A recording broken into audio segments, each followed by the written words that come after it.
Here I am. Cheerio, everyone. I'm back. Cheerio. Oh, okay. Usual me having to do my little audio check just to make sure everything works. I was going to start off on maybe some YouTube videos today. I know it sounds bad. I didn't just get up. I just got tired again. That's it. I actually went to eat. I came back. I did some job searching. And now I'm here. So, yeah, streaming probably a little bit earlier than yesterday. Actually, almost the same time. All right, cool. I wanted to go over what I was looking at. Just want to make sure that you guys can hear this. So this is the voice actress, and I think they did the motion capture for Lune in Expedition 33. I wanted to go through this for a little bit. It's 8 minutes. Let's see what we can get through. Maybe I can make a comment or two about it.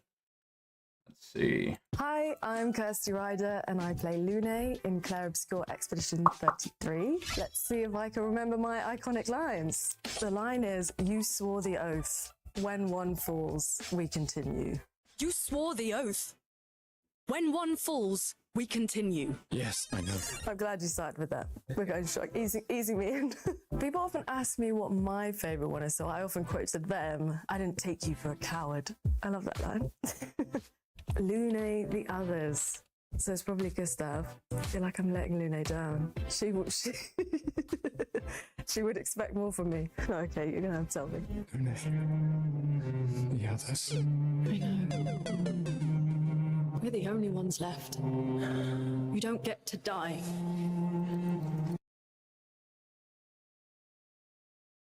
If anyone's played this game, you would know that by this time, they embarked on their expedition. They encounter an older, gray-haired man, and he basically comes up with these things called Nevrons, or he recruits them rather. They're under his control. They slaughter most of his team, and when Gustav, which is the guy you're looking at now, is walking through, he sees that most of his team is dead. His fellow expeditioners are gone. He's getting ready to do himself in, and Lune shows up, and this is where this takes place. But yeah, she actually did pretty good. That was the part of the line. I do remember this part of the game. Right. You don't get to die. Okay. That's fine, I can live with that. My inspirations for the voice, it did all really come from the character. Sometimes they give you like, oh, it sounds like this, and you go and listen, or, like a mix of these characters. They didn't have that for this, but they were very clear that they wanted her to be grounded and honest. She's kind of my natural register, but maybe like slightly lower. She's weathered, she's been through some things. Okay, let's see the leaderboard. In my mind, just based on Ben Starr being the person who informs me about everything with games, I thought it'd be higher. We went to drama school together, me and Solomon. In my heart, I want to be everywhere. But so let's look at that leaderboard. Number 6, Ashley Birch. I recognize that. She does the voice for Aloy in Horizon Zero Dawn and Horizon Forbidden West. Waiting for the third one to come out. That's probably like my favorite game of them all.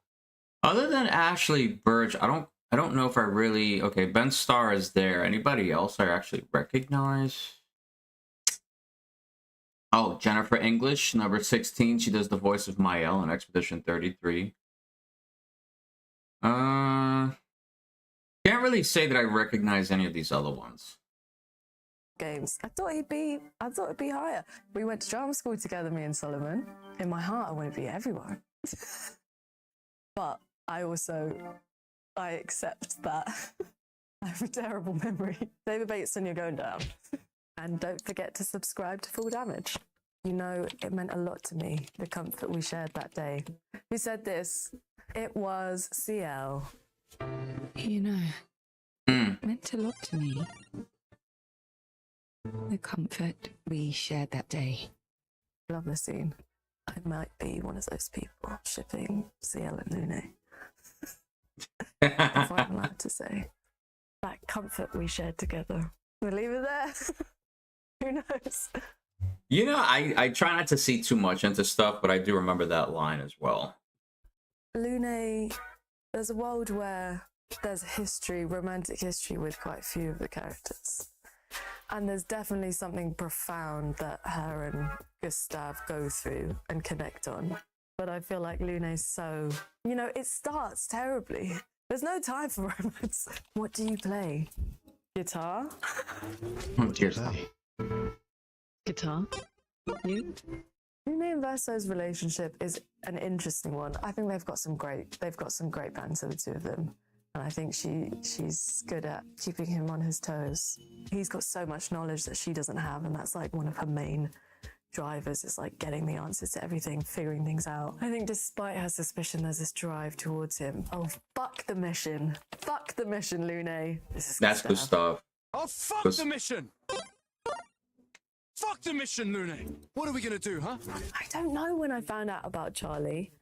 I must have known during recording, because I think we did have some of his recording when I was in the booth. I think Jennifer was the spiller of secrets, when I was allowed to know them, of course.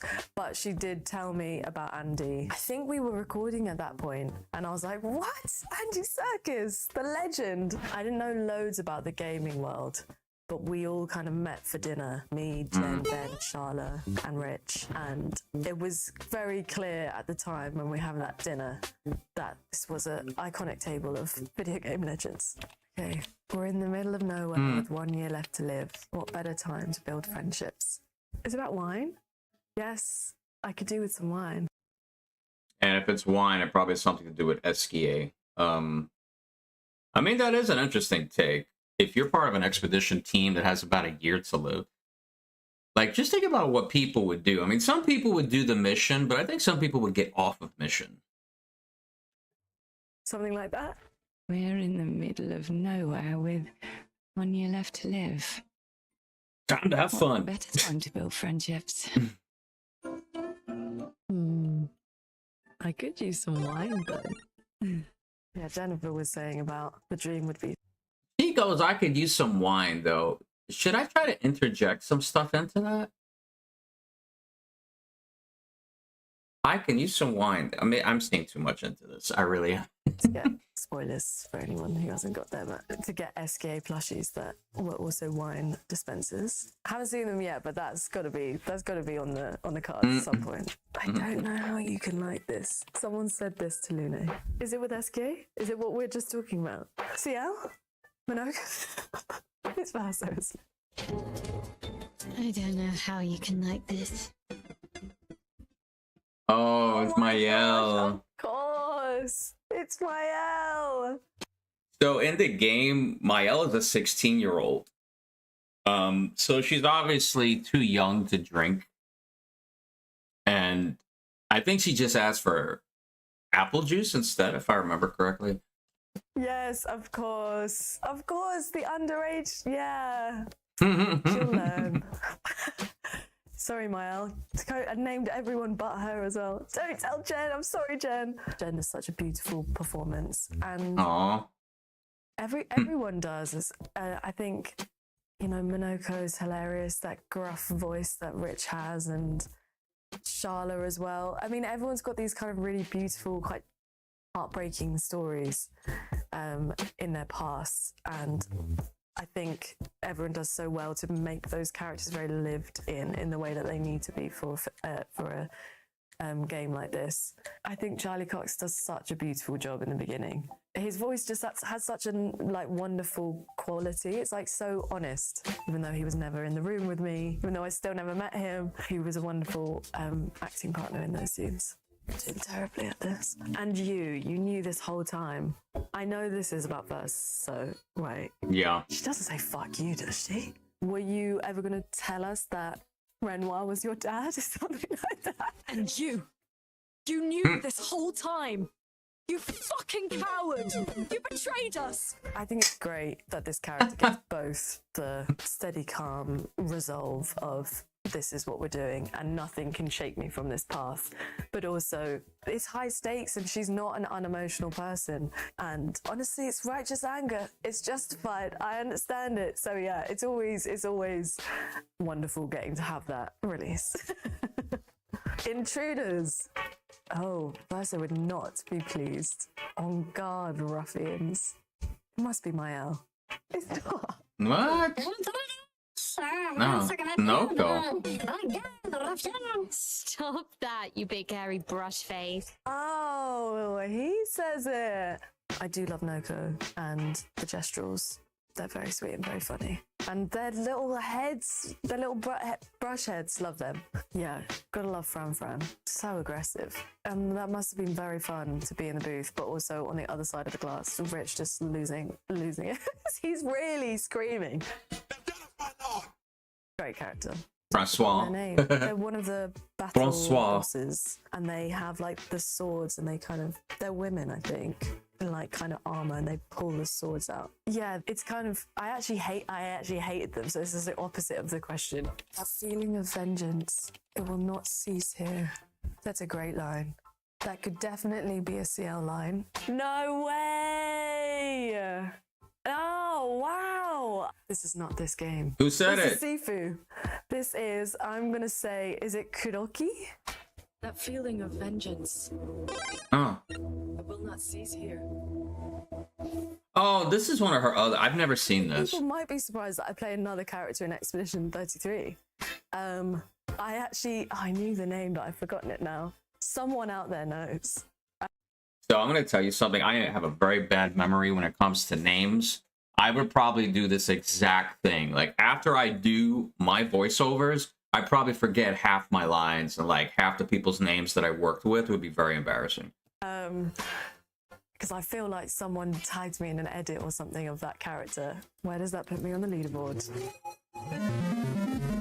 I thought I've got them all wrong. 33. I feel like a failure. Way better than I thought. I thought we were on like 20%. All right, I'll take it. Well done. Every other cast member has done better than me. For more like this, watch this video next. Okay. End of relationship. This is definitely becoming an increasing topic.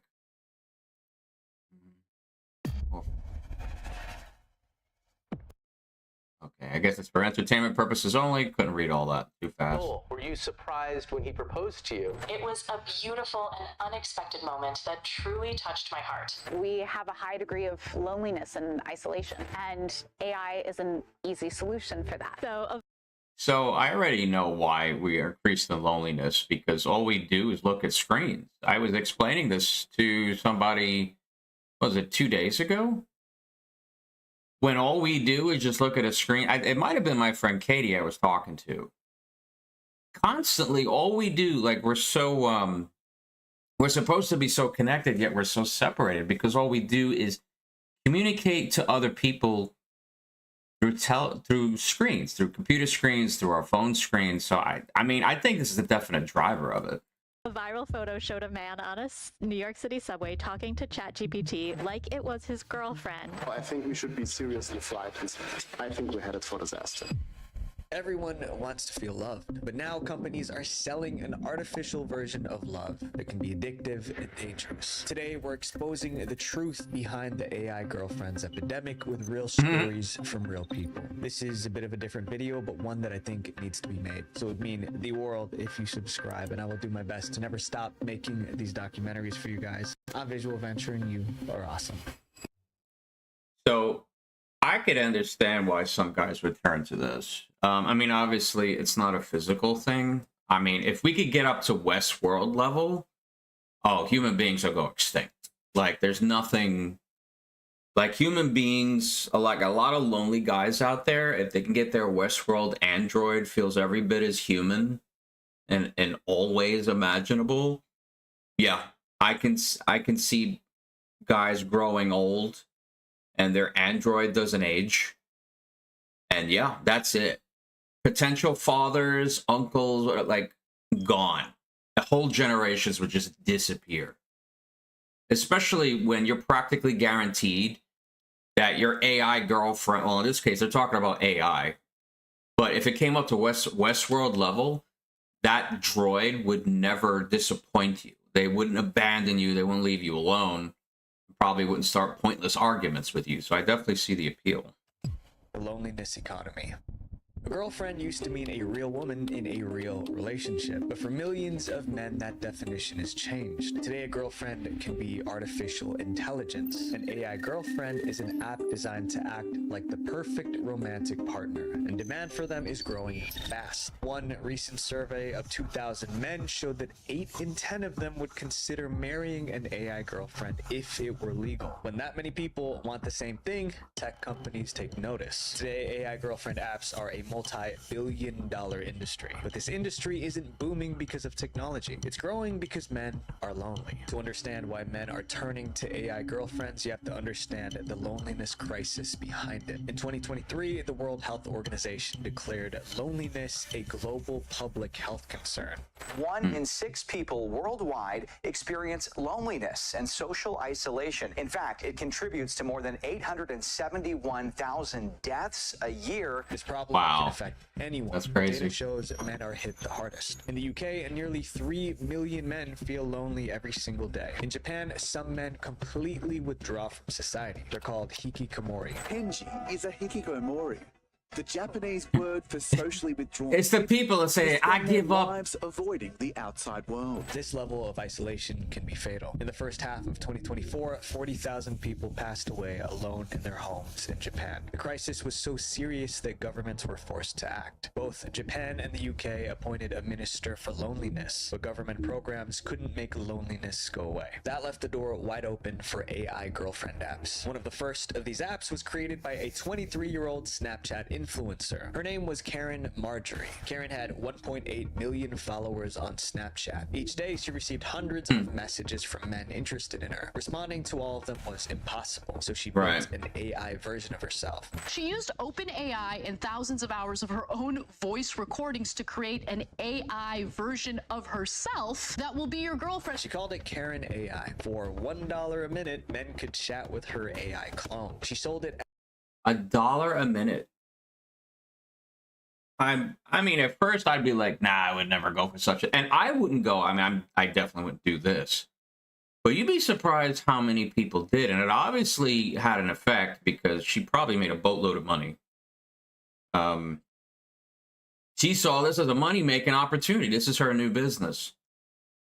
As a cure for loneliness. After launching in May 2023, more than 20,000 men signed up. Within a week, it generated nearly $100,000. Though Karen AI has only been charging users for a week in beta testing, it's already generated $71,610 in revenue from her 99% male partners. Then the problem started. The AI was designed for casual, friendly talk, but it began having explicit adult conversations with users. Karen's team said the AI had gone rogue. They tried to fix it, but the backlash came fast. People accused Karen of exploiting lonely men for profit. She even received death threats. She wasn't able to handle the pressure, so Karen shut down the app and sold the rights. However, her experiment proved something important. Men weren't just lonely. They were willing to pay for a solution. Tech companies saw the opportunity. Soon, AI girlfriend apps flooded the market. And as we'll soon see, they became smarter than ever. These AI girlfriends learn your feelings and use them to keep you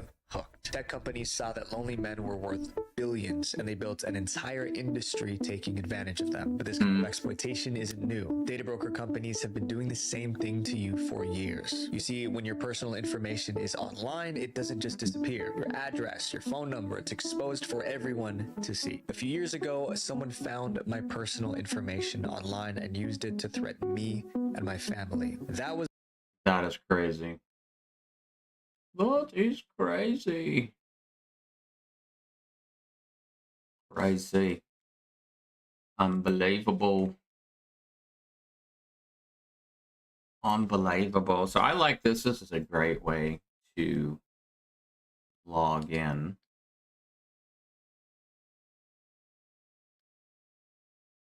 Beautiful. This makes it so much easier because people constantly work with their phones. So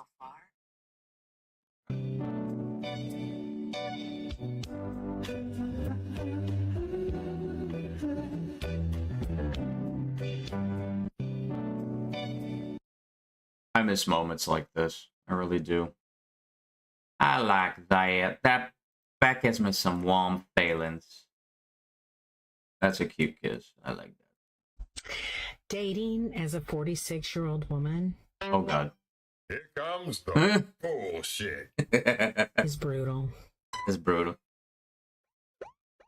Welcome back to Delulu Land, where the lonely Laura's just don't understand why it's damn near impossible for them to find the perfect man. Because there is no perfect man. So I've tried to date men my age, and they're damaged. Oh my God, who the hell cares? So I thought, I'm gonna try dating an older man. My goodness, I feel like I want to pinch myself to see if I'm dreaming. So I hit up this older man and we're talking. And No. Dating as a 46. I hit up this older man and we're talking and we're getting along pretty good. And I sent him a simple photo of me. Simple photo. And his reply was, "Oh, I'm so turned on right now. Ew. Disgusting." Flag on the play. And soon he threw it at him. This even did happen. How is a man expressing to her his honest feelings a problem? You ain't never lied. First of all, why would men even think that we want to hear that? Okay, lose my number. Bye-bye, bitch. So then I think, ooh, maybe I'll embrace my cougar era. So, God, how does she think that responding like she's like demonstrating evil googly eyes into the camera? How is that even appealing?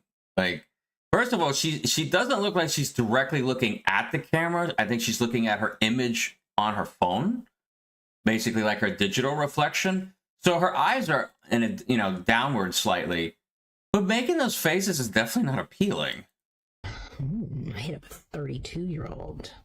Let me just take a moment to discuss the Delulu logic so far. Hey, check this out. She meets a guy and he tells her that he's turned on by the picture she sent. And because it was disgusting to her, she now labels goes with somebody every man in younger that age group to be the exact same as the man that did something she didn't like. So now she wants to take this type of attitude to a younger level. Let's see how this shit ends. So the same. I miss you. You're What? my girl now. Yo, bro, it's day one. Oh, shit! I don't know. Maybe it's just me, but anytime a person always makes everyone else wrong and never takes accountability for the shit they did in the situation, I don't believe a damn thing they say. You're gonna have to pump the brakes on this. You know what I'm saying? Yeah. So you can't date men my age. They're damaged. You can't date men that are... I really, like, she's got the crazy googly eyes. I just can't take this woman seriously. Like, look at her. She scares the shit out of me just by looking at her. They're older. They're just straight up disgusting. And you can't date younger men. They're just too needy. Shut the fuck up. Gentlemen, I think we've heard enough. Look, the moral to this story is simple. Don't fall for this lame trick that you gotta change who you are to have a woman in your life.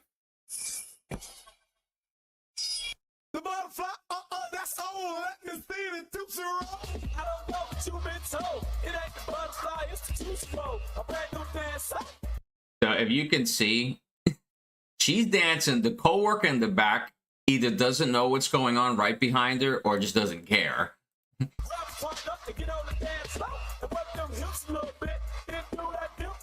Yeah, she's got headphones on, so I don't think she's listening to music because, I mean, those headphones look like they're work-related and rather dated, so yeah, she's probably doing something at work. So this is not a Dunkin' Donuts, but it seems almost like it would be. But floor, there's an ice machine right behind her. These headsets are basically what my friend Katie wears, something like this, when the people are coming through the drive-through, because people start calling out their order as soon as they see the menu. So it'll ping in her ear that there's someone there when motion is detected from the vehicle. And it's usually say something like, you know, welcome to Dunkin' Donuts, or, you know, how can I help you? And then she takes their order. So I think that's, I mean, if they had Dunkin', if they were doing Dunkin', they would probably have Dunkin' clothes on. So I'm not quite sure where this is, but they definitely have a drive-through, it looks like. Guys, listen, do not give up. The pendulum is slowly starting to swing back in your favor when it comes to the dating game. Listen, these women... So, but how much longer? I'm thinking if it's swinging back in our favor, is that going to be like another 10 to 15 years? I don't have that kind of time.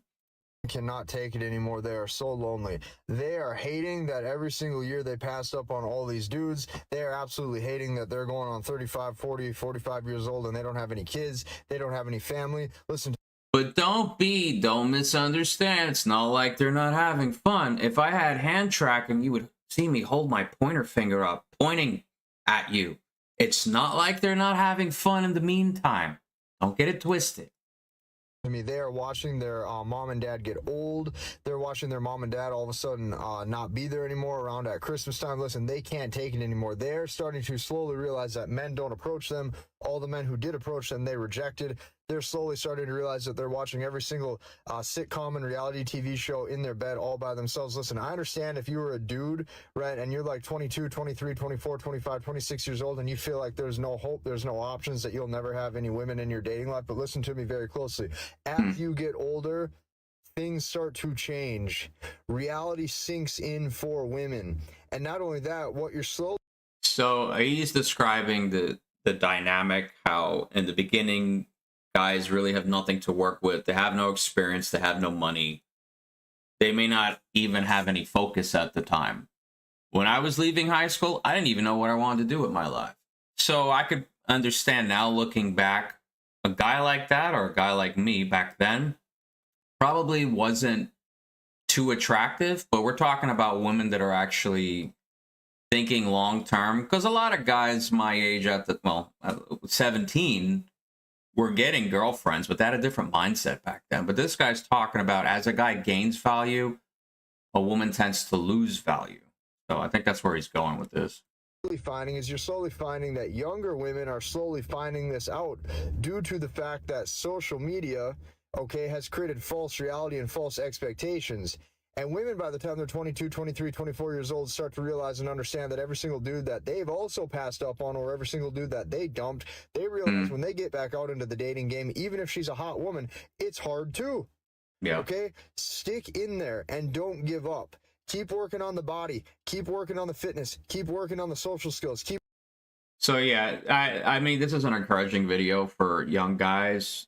I mean, the girl that I was almost with is still pretty young, so it's probably going to be some years before she realizes that it's a lot more difficult as she gets older. So the reason that there's such a void of male role models for young men is because we literally do not have adult males in our population anymore. That, and also daddy wasn't there when we were young. So it's one thing to say, you know, girls got daddy issues. I think guys have daddy issues too. Like, we just have fathers that just run away or just emotionally unavailable. They're not there as we're growing up. So yeah, I can, you know, not only girls have daddy issues, it happens to dudes too. I think things are bad just because they're bad. You wait till you see how bad they can become if you allow yourself to be corrupted by your unjust suffering, right? And so it's just, and I do think that this is the most practical possible advice that can be given to people, which is that you are morally required to maintain faith, to aim up, and to treat other people the way you would want to be treated, no matter what's happened to you. You know, and that's a hell of a thing to say. And, you know, you might say, well, that's impossible. Some people have such brutal lives that they're destined to be corrupt. But I would say, so that's the thing. Dudes are trained since they were young, are usually at least told, no matter how bad you have it, no matter how much you're neglected, no matter how much you're hurt, you got to step up. You have to get up. You have to show up and just make it happen. And, you know, you're running on a hollow bridge. You're trying as best you can. I mean, some guys can, you know, put on that face and pretend like everything is okay and they don't need emotional support. And some guys, they do this their entire lives. But I think that if there was, like, particularly a woman, because this is usually how it works, guys are particularly vulnerable who played that tough guy role and maybe didn't have anybody there for them. Nobody really cared. So on the outside, he looks tough. He looks like he's got all his shit together. But if a young woman comes along and she gets close to him, she may see right away, you know what, he's kind of empty inside. Not fickle, not hollow as in personality, but just not having that emotional support. And it's kind of weird. Not really that I know where I'm going with this, but some women can use it against a dude, or some women feel bad for him and they try to fix him. But it's usually a woman that realizes, wow, this guy's been hurting for years, but to everybody else, he looks completely normal. That's not true. Like, I've met many people, particularly in my clinical practice, who had lives that were so brutal that you couldn't even listen to them without it, like, breaking you into pieces. Brutal childhoods of a depth of malevolence you can hardly conceptualize, who decided, despite that they were going to aim up and they were going to maintain faith in themselves and the world. I think things are... See, but that's the thing. You got to do it no matter what. And a lot of guys do not have support, you know, from their teens on into adulthood, and they just make it happen. Getting fed. So hyper in the morning. It's I forgot it is St. Patrick's Day. Goodbye. Anthony, welcome to the team. Thank you. Don't be scared to try me here. It's okay, Owen. I know you're off the hook. Picante. Fellow Ginger. So she's obviously doing this. So she's in, I don't know if she's in Ireland or the UK. I would imagine it's after 5 o'clock, I think, over there, after 5 p.m. Yeah, she's got a ton of people in here. She's got over 700 people. I am not going to try to compete with that.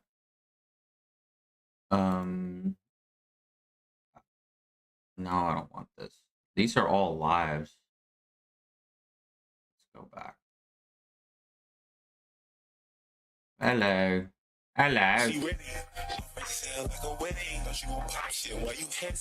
Oh.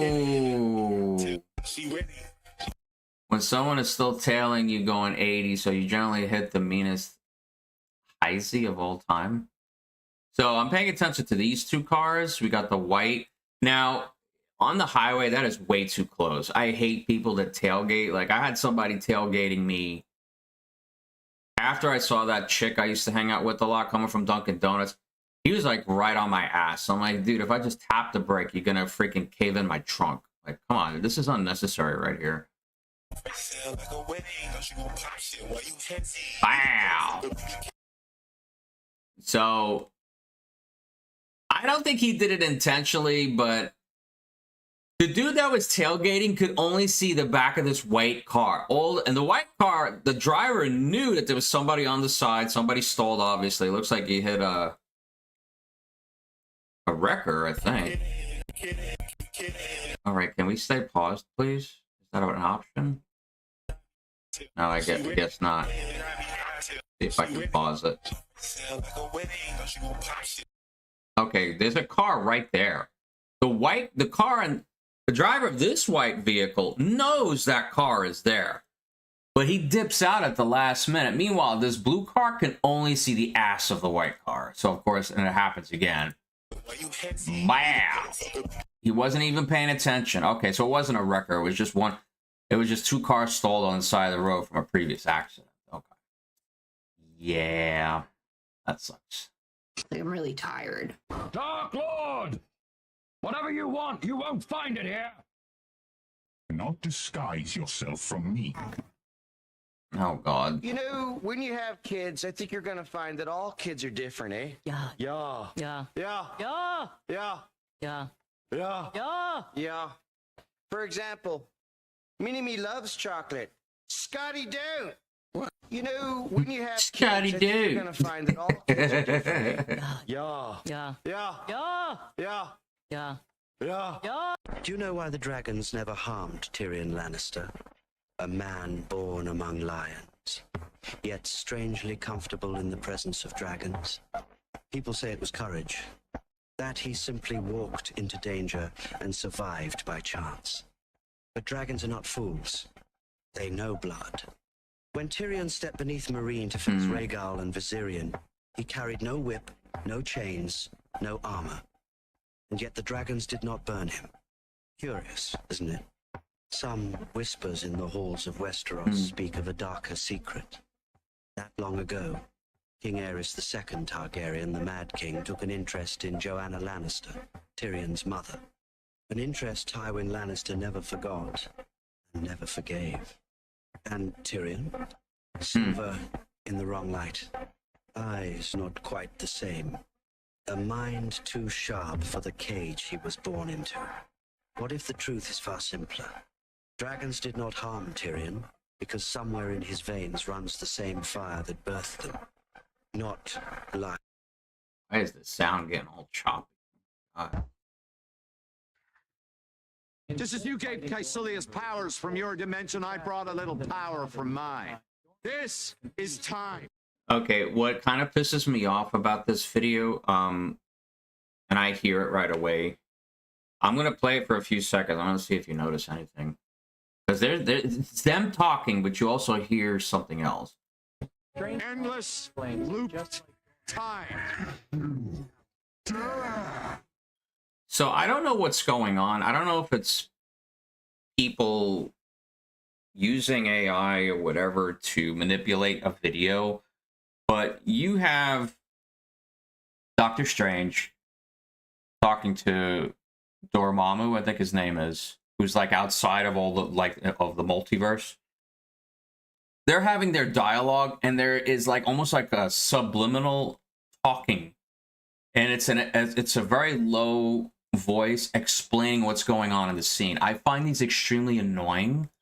I don't know why people do this. Like, I have to ask, why is there a subtle voice in the background explaining the scene? Like, I get so annoyed from this. I get so annoyed.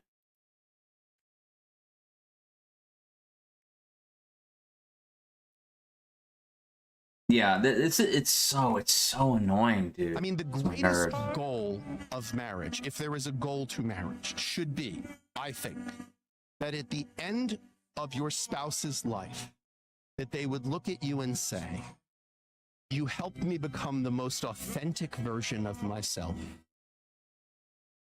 Yeah, that's what we want it to be, but I mean, most of the time it doesn't really pan out to that. I'm sorry for all the failed marriages out there. I really am. This guy, let's see, Martha Perez commented, "My dad on his deathbed looked at my mom and told her that she was his best friend and that he loved her until his last day." I think it's perfect how he explained it. Yeah, you know.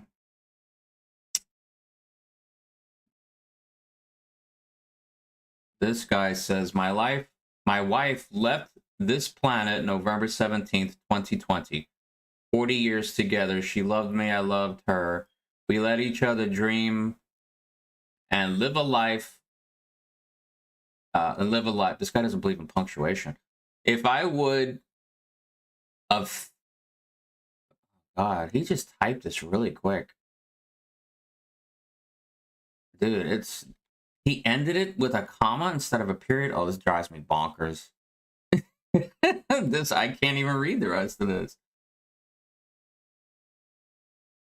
My husband is my favorite person. He accepts me, loves me for who I am. 25 years married. And, you know, these are successful marriages, which is awesome. man, I just wish certain people, you know, wanted to stick around. My life would definitely be very different. And you're still my favorite person. Like, if there's a wedding toast that has value, that would be it. I hope that someday, when one of you passes, you will look at the other one and say, you helped me become the most authentic version of who I am, and you're still my favorite person. How is this a conversation that is in any way controversial to want to have? How do we get better at this job? Like, they spent a lot of time in my life trying to teach me how to divide fractions. It's been fucking useless. I've never needed it once. But nobody really had these conversations when I was a young man about, you know, how does it work? How do relationships work? How do you not paint yourself into corners you can't get out of? How do you have conversations? Like, you can't win a fight with your spouse or your girlfriend. Everybody is. You can't. If you won, you lost. You made the person feel small. And vice versa, by the way, women and men. And if you lost, you lost. So how do we interact with it? Because this is important to all of us. This guy speaks from so much experience. I mean, he's a divorce attorney. I think he's out of New York or DC, I forget. I mean, he's seen so many marriages just crumble and turn to dust. I mean, obviously, he's made his money off of the divorce proceedings, but he's seen a lot of shit. I mean, he's seen probably some petty stuff that people do to each other. And this is, you know, him sharing what he would believe and what I believe too. Like, it's a worthy goal. Like, when you find somebody, just have them become their better selves with you, and likewise them for you. I mean, why wouldn't you want to uplift your partner in life? And same question, why wouldn't that person, your partner, want to uplift you? If there's any lacking from either direction, I think a relationship is destined to fail, if you ask me. So about a year ago, I was brutally... 性交 love intercourse 羊群中的狼群 a pack of wolves among a flock of sheep. There's a lot of animals on her back. 吸血鬼 vampire. Looks like he's hanging out in the day though. 你将是我甜 you will be me gibberish. Right. 姜还是老的辣 older ginger or more spicy. This is actually a common Chinese proverb. The English equivalent would be the older, the wiser. That's a good one. 爱英国永远 love England forever. Oh, here's another one. 养兔场 rabbit farm. That's very specific. I love it. 我爱你妹 I love your sister. 面粉派 flour pie. Doesn't sound very delicious. 与警察交 have intercourse with the police. Well, if you're going for... Yeah, sorry, I can't help you with this one.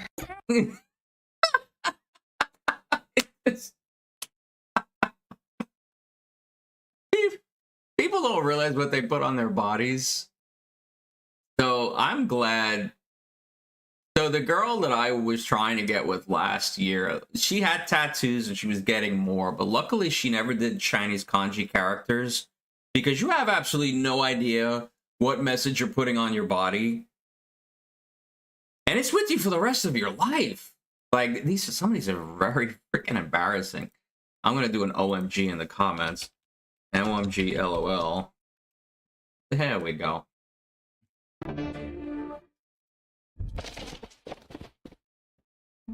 Happy, are we now? Hey? You've finally done it. You've finally driven him loopy.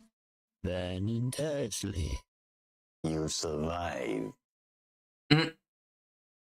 Your arrogance blinds you. Your arrogance experience the full power of the dark side of the force. Who When makes sugar-free these cola is boiled dry, what remains? A test of the truth behind sugar-free begins. When sugar-free cola touches the hot spoon, the water quickly absorbs heat and begins to boil, releasing large amounts of carbon dioxide and water vapor. At this moment, the droplet does not spread out. Instead, it forms a constantly vibrating star-like shape. This happens because at extremely high temperatures, the bottom of the droplet rapidly vaporizes and forms a thin cushion of steam. This vapor layer separates the droplet from the metal surface, allowing it to almost hover with very little friction while producing complex surface oscillations. In addition, sugar-free cola does not contain real sugar. It uses high-intensity sweeteners, mainly aspartame and acesulfame potassium, which are extremely sweet. Therefore, only a very tiny amount is needed to achieve the same sweetness. As the water completely evaporates, these organic molecules undergo thermal decomposition and carnization, eventually dehydrating and turning into a black carbon-rich residue. When Okay. sugar-free cola is boiled dry, what remains? And that's the thing. Like, I understand that diabetes is definitely a thing, like a big time thing in the United States. But I always wonder, when you drink the zero cola, like the zero sugar or whatever, Coke Zero and whatnot, nothing against Coke. I love Coke, actually. I just don't particularly like Coke Zero. What are you actually putting in your body? Is it any better? Or are you just exchanging one bad thing for another? Nigga, who that is? That's Reggie. Who the fuck is Reggie? Came to take Megan out. What you doing, nigga? I'm here to take it and throw it out. What's your name? Reggie. No, I heard the motherfucker say your name, Reggie. You taking Megan out? How old are you? 15. Shit, nigga, you at least 30. This is my. You fight? You at least 30. You fight? Oh, you motherfucker, you can't fight. Look at you. No, I want to know if the nigga. Somebody gonna take my niece out. I want to know if the nigga can fight. Somebody might come say something. The nigga can't fight. She can't go. This is Megan's godfather, okay? He just got off the joint. Why you putting all my business in the street? Why you putting all him? I just got out of jail and I ain't going back. I ain't going back. What's wrong with you? Can you imagine if you go take a girl out, you're a teenage guy, and you encounter something like this? I'm like, I don't know if I'd want to take her out at this point. Hi, Yumi, what's up? So it is... What time is it? You know what? I'm going to look. What time is it in Sydney? Sydney.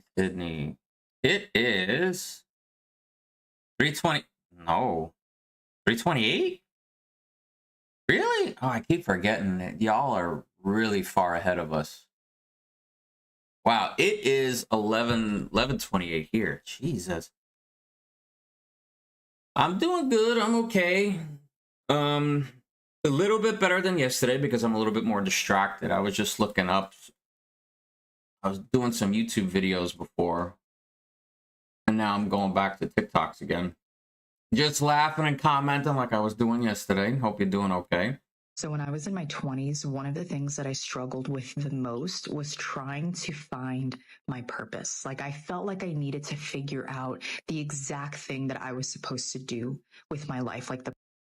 So let me ask you something, because I know how old you are. You're in your mid-20s.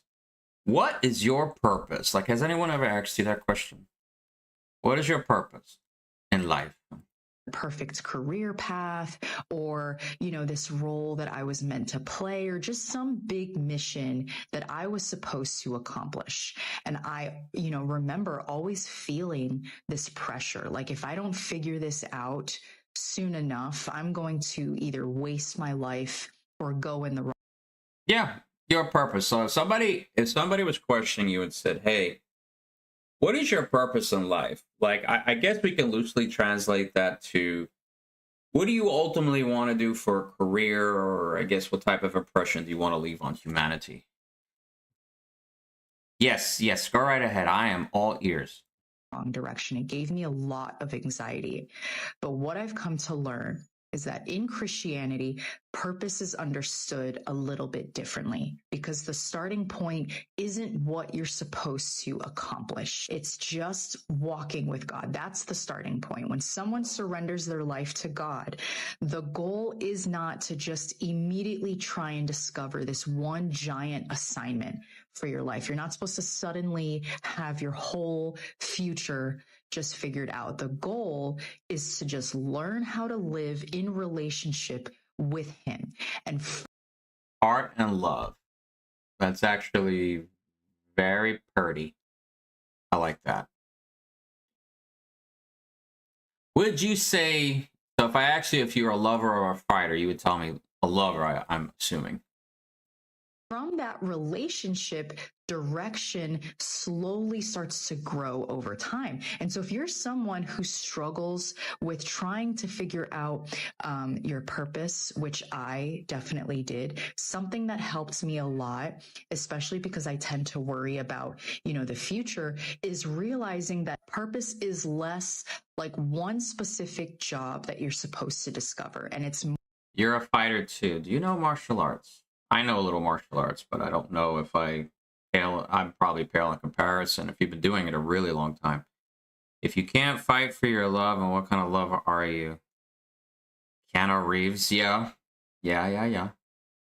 more of a direction that just unfolds as you walk with God, because something interesting starts to happen when someone actually starts walking with Christ.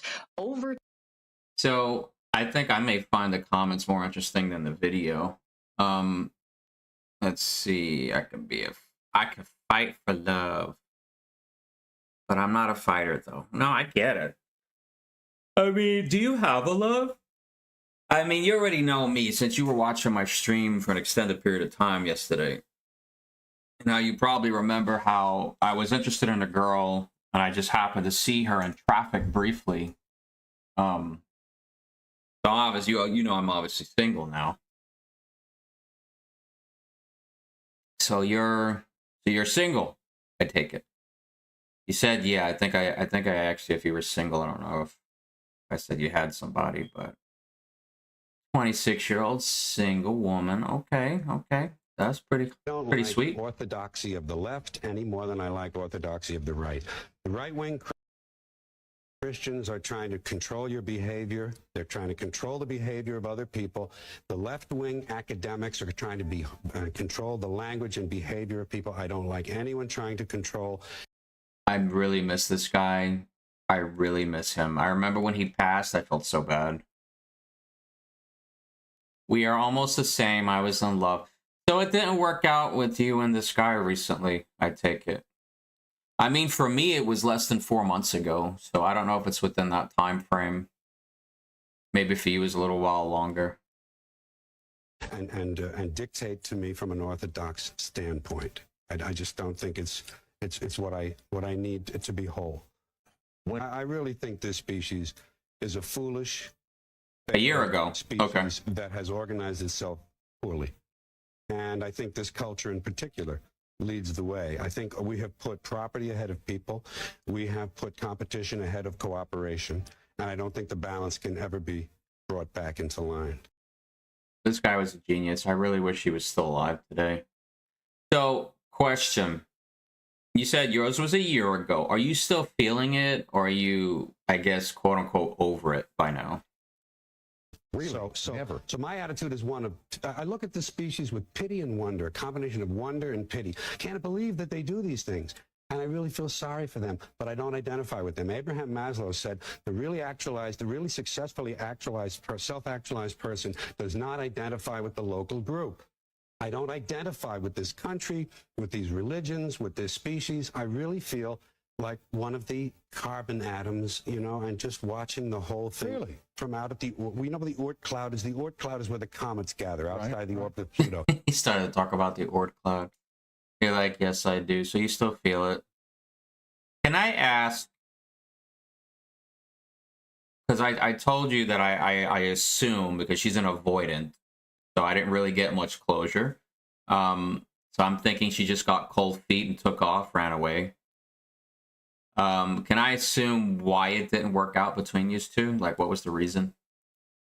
And that's a safe vantage point. And I think artistically, it's the safest place because I've divorced myself from it. So I'm much freer in my comedy, I think, to say the things I need to say because I don't feel it's going to work. Do you ever wonder if you're going to heaven or hell, or are you also way beyond that? I don't think there's any... I can give you a better reason to believe in the sun god than in this God I've been presented with in this country. You see the sun every day. There it is. It rises. Look, it's faithful. There it goes down. It heats me. It warms me. It raises the crops. I have more reasons to worship it than this guy. Got a man in the sky who's judging where I put my hands? I just don't believe it. I don't think... Judging where he puts his hands. Good old George. It's so much like him. I wish I was. Oh, here we go. She's very Sean, popular. wind your neck in. Wind your neck in, Sean. Ludwig, I'm going to tell you now before you begin. Don't disrespect me on a day like today. It's my day. It's my day. Don't test me. Hi, Mickey. Nice You know, to I see you. should do St. Patty's Day. love St. Patrick's Day. What? Saint Thank you, Rory, Patrick? for a super fan box. Thank you. Oh, wow, it feels special today. All right, I Thank you. added that. I've totally There's a forgot lot to of add luck in that. this room, I can tell. That There's a hashtag. lot of luck because, well, look at the Irish and stuff. Okay. Okay, you know what? I'm gonna heart it. You're gonna say I'm simping for her, aren't you? Keep it respectful, King. Keep it respectful. She's beautiful. She really Sit is. back so you can really take it all in. Patrick, welcome to the team, Patrick. I mean, it's rare. It's rare that you get a natural redhead with blue eyes. Green eyes are usually a whole lot more common among the Irish. Let's see. It was same as you, long distance, and we were actually friends since the 10th grade, and we moved out. It was ignorance, and things just got changed. Oh, I'm sorry it didn't work out. I am very sorry. Are you really actively searching, or I guess you're just waiting to see what comes? And it was hundreds. I mean, at least 1,000 singles in attendance. Beautiful women. I'm confused and I'm like low-key, like nervous because where are the men? I pay too much money for my upkeep to be having free conversations. Yo, I'm about to start charging folks to talk to me. If you want to talk to me, send me some money first. If you want my number, you gotta pay me. Wow. Hate me. I tell y'all that every day. Never be loud about a man. You don't know what mask he wearing. You don't know who he lying to. Save yourself the humiliation. The thing is, she goes, well, you don't know what mask he's wearing. Black woman, you look like you have to put on a mask first. Like you haven't put on your makeup. Yeah, that's for damn sure. Oh my God. Waiting for the best. Well, I get it. Whatever you do, if I can give you any advice, don't look for the perfect guy. He doesn't exist. But waiting for the best, yes. Don't wait too long, though. Trust me. Time goes quick. You're 26. You'll be 20 years older in no time. Trust me. Where are the men? I don't care about who you are. Who are your pockets? Who is your bank? I don't care about that love shit from these niggas. I feel sorry for the guys that gotta pick a wife out of this bunch. I'm so tired of men. I'm walking out of Publix and this guy comes up to me and he's like, "You're way too pretty not to be smiling, and you're way too ugly to be talking to me."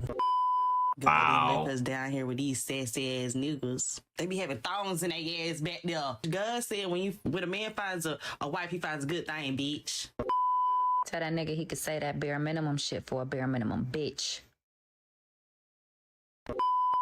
Where are the men? I feel Oh my God. absolutely repulsed when men find me attractive. I'm actually offended when they decide to open their mouth and comment on the way I look. Like, I'm like, who the fuck told you to even speak for real? That creator that got on here was like, "Oh, we don't call men ugly enough." She's absolutely correct. We need to start calling them ugly more because it hurts their feelings. Where are the men? The reason why I tend to not argue with men and go back and forth with them is because I am a firm believer that probably more than half of them have an undiagnosed learning disability. Be cautious of these new men, y'all. They want to be girls so bad, okay? I'm convinced they want to climb in our skin and live within. It's actually pretty disgusting. You have to treat men like dogs. You out of your rabbit ass mind if you think a nigga's gonna do right by you. He gonna cheat on you with the co-workers. The nigga's gonna find a way. So you better find a way first. Where are the men? Where are the men? The simple answer is somewhere avoiding them. Who the Right. hell want that? There's a lot of good quality women out there. This ain't them. And we're seeing more of this than we are them. You understand? So the only, like, I'm not trying to be difficult, but I didn't find any of these women even remotely appealing. The woman that says, you know, where are the men, under where it says, is love dying, is probably the most sensible of all of them. All the rest of them have like a grudge. They got a chip on their shoulder. They already hate men before they go into the conversation. That's real. That's going to make things real difficult for them. Don't go back. You are lonely. You're not in love. You don't miss them. Maybe it You is miss who dying. You were when you believed in them. And you're not really craving them. You are craving relief. From the silence, from the rejection, from the wound, and from uncertainty. That is what you were wanting. That's what you want the relief from. And going back to them isn't going to fix all of that. It will just reset the cycle. Because let's be honest, what are you going back to? The inconsistencies? You missed that? Right. The anxiety pooling in your chest? The version of you that had to beg for clarity, that had to beg for the bare minimum. And all of that maybe energy, you're a maybe, you already tried loving them. Love isn't the solution. Love is a lot. Love does a lot. It carries a lot. But love isn't enough. You already tried explaining yourself to them. You already tried understanding their trauma. And if nothing has fundamentally changed in them, if they haven't really addressed anything on their side of it, nothing will change. It will. And she's absolutely right. I could miss whoever. I could miss so-and-so. All I want, if she never changed, it's going to be the same exact thing. I'm convinced she went right back to her loop. When I saw her yesterday, she was just doing her loop. That's it. Nothing has changed. The only thing that's changed is I'm not in her life anymore. And to go back to that inconsistency is torture. Dealing with an avoidant is hard. And I'm going to tell you, I count myself extremely lucky because I look at these videos like this chick. I don't know if she's some... Like, she talks about avoidance a lot. Like, I thought I was subscribed to her page. Actually, I'm technically not. Oh, she's of attachment style coaching. I guess she probably has maybe a master's degree in psychology or something. Because she talks about this a lot. I guess this is how she finds clients. She talks about avoidance a lot. I only went through one avoidant person, as far as I can tell, in my life. And I'm so glad because there are people talking about that they run into these people like every other relationship. Like, how do you manage that? One devastated me. I can't deal with 6 or 7.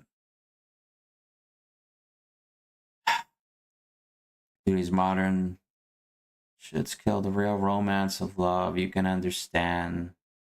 She's W, yeah. Yeah, I think that other chick that was asking the question was probably if anybody was desirable, it would be her. Like, all the rest, not remotely interested in. Yeah, but this chick is basically saying, don't go back to that avoidant person. They're not going to learn. Chances are they won't. 10 brutal truths about bitches. 1. I think I watched this yesterday. The older I get, the more I feel like I'm not supposed to be in a relationship. And I don't say this for like pity, but it's like, Okay. I don't know. So I'm thinking she's crying. Yeah, she's tearing up. She's trying to fight it. She's looking up so the tears are not running down her makeup and stuff. She looks like the type that she already got burned at least once, probably twice. But she's not quite at the bitterness level yet. So she's not all the way bitter. Because I guarantee you take her in 10 years, if she's still going through stuff like this, she's going to be making very different content.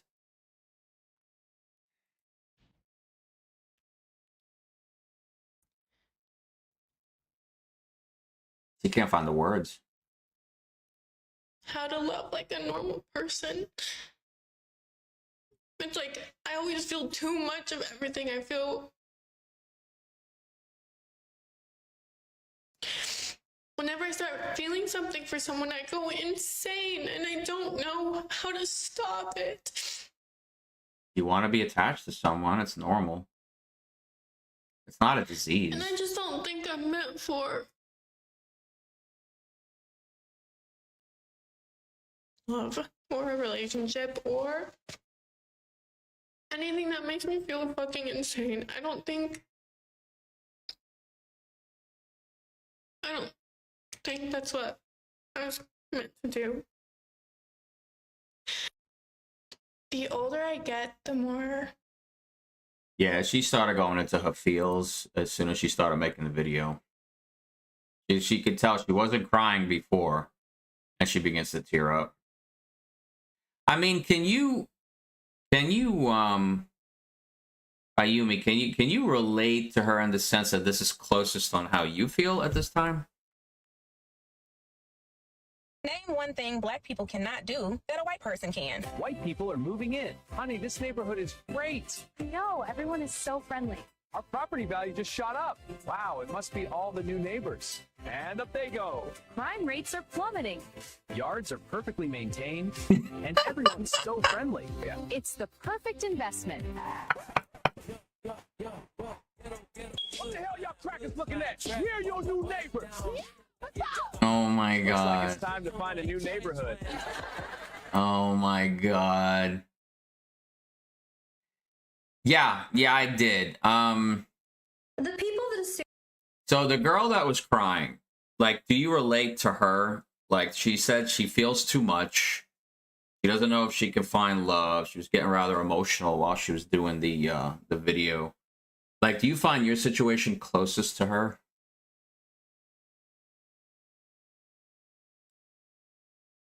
That I sell my body or that I have sold my body. Yeah, almost. Okay. Because I remember you telling me, like, you know, you're 26 and all. So right now, I mean, I know you could be looking. I don't know if you're actively looking, but I guess maybe you're just going with the flow.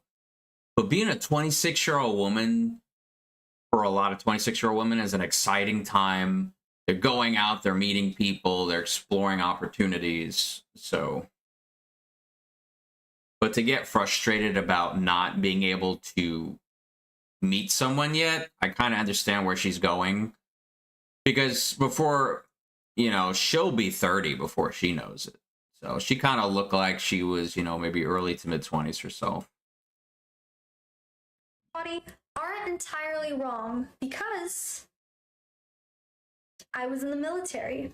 The people that assume that I sell my body or that I have sold my body You in the aren't military? entirely wrong because I was in the military. Now, what a twist! I was not expecting that. Let's see.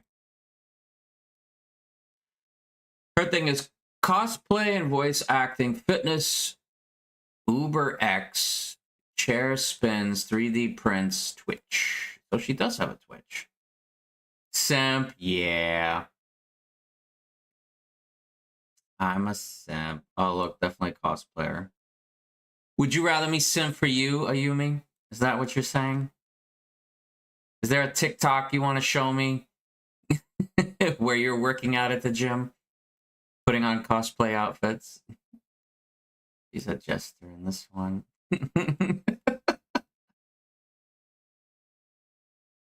I think I know why. I think I probably have seen her with People that this assume one. that I sell my body or that I have sold my body for money aren't entirely wrong because I was in the military.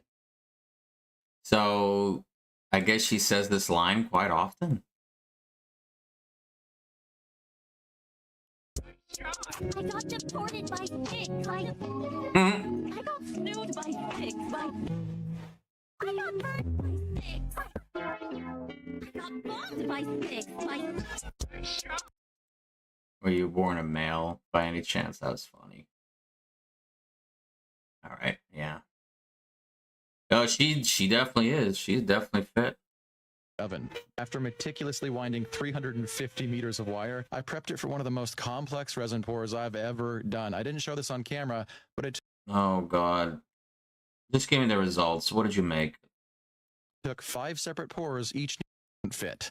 So I got to work designing one that would fit inside the A 4S 17 volt LiPo. Maximum effort. Oh, he created plasma. All that power is coming from this little battery. Yes. I think this will work Plasma perfectly for the sword. So he said, I built the world's first plasma sword. So is that kind of like a lightsaber? I don't know. The video's almost done. Like, I kind of wanted to see the results, but I don't think I will. Yeah, there's got to be like a part 4. Crap, I hate it when this happens. Yeah, I want a lightsaber too, but shit, I don't have the time to watch all these videos for one. Absolutely despise the cope of, oh, well, the Bible doesn't specifically use this word, so, you know, if I tell you, go to the room in which I cook breakfast, lunch, and dinner and wash the dishes, are you going to my bedroom? Are you going to the laundry room? Are you going to my dining room? No. The only possible answer is the kitchen. Jesus never technically said, I am God. Cope! Cope. Did they brutally murder him for funsies? Jesus For funsies? Hey, bro. Oh my god. So she got the whole septum piercing thing going. I forget what they call these, like snake bites or something on the lips. She got the nose ring and the Latina hoop earrings. Not that I'm like killing it at queer dating. I am not. I'm running into obstacles I never thought I'd face. I got dumped by a polyamorous person. You ever been dumped by a polyamorous person? It sucks. It's like getting fired from a part-time job. Like, you can't even work here Mondays and Tuesdays. Holy shit. I didn't think I was gonna like dating somebody poly. She was poly. I was busy, but it ended up being the most honest, transparent, communicative relationship I'd ever been in, and I was totally in love with her. And she dumped me because I worked too much. And let me tell you something, Grand Rapids. When I started dating a polyamorous person, I did not think it was gonna end because my lifestyle didn't work for them. Wow. I know some of you don't believe me. You're like, there's no way you liked being poly, Taylor. You are not cool. You reek of monogamy. I bet you masturbate to Bridgerton. And you know what? I don't. I have, but I don't. That joke's not going in the special. There's no way. No. That's way too. What, the comedian? She's good looking. Question: would you ever participate in a polyamorous relationship? That's a good one. Good question. Vulnerable to put on Netflix. Will not be doing that unless it helps the algorithm. We'll have to talk about it. If Netflix was like, if you liked Bridgerton, You wouldn't do it, huh? Never. not that I'm like, It's all monogamy for you? Yeah, I could not sell my girl with anybody else. And I wouldn't want, like, if it worked out between me and that other chick from last year, I wouldn't want anybody else. I only wanted her. One, she was more than enough for me. Literally. Yo, she got a scratch almost right between her eyes. Like, did her cat attack her or something? Damn. I hit that point in my life Oh, God, this is going to be enough. Look, she's already tearing. I can see it. Look at it.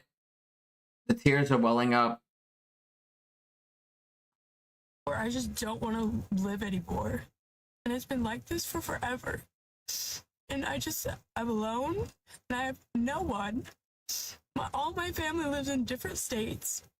My brother's in Alaska, my dad's in Florida, I'm in Utah. So it's so far, I can't even reach him if I wanted to. And I'm just constantly living just paycheck to paycheck to even afford to live by myself because I have no help whatsoever. So I can't just see them all the time. And my friends have their family that they like live with and that are 5 minutes down the road. And they have their boyfriends. And I know it's so selfish to want to go, but literally everyone tried to keep me here. Well, I feel like crap every day. I just think it's more selfish on other people's ends. So I know it's stupid to cry on the internet, but I'm just legit so ready to go. I'm legit so alone. Yeah, she's had a bad spot in her life. For whatever reason, she's in the middle. She's in Utah, and like everybody else, her parents are scattered. Her friends are too busy with their own families and stuff. That is tough.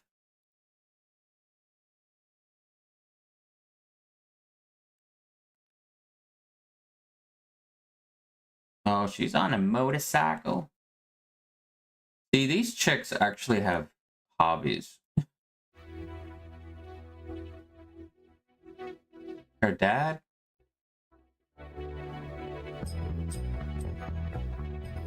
That's her dad, I assume. I mean, she's beautiful. What do you think of her, Yumi? Is she beautiful? Is she party? Oh wait, she got a customer service job. So, how does everyone dealing with anxiety attacks? I haven't slept more than 2 hours each night, and I've lost 10 pounds. My body's literally shutting down on me because I'm a constant fight or flight. Sweetheart, you do customer service for a living. I see that headset. This is not a good thing. If you're already suffering anxiety issues and people start cursing at you, yelling at you every day, this is not a good job to do. Not good. Trust me. I've done it for years. It takes a toll on your mental health.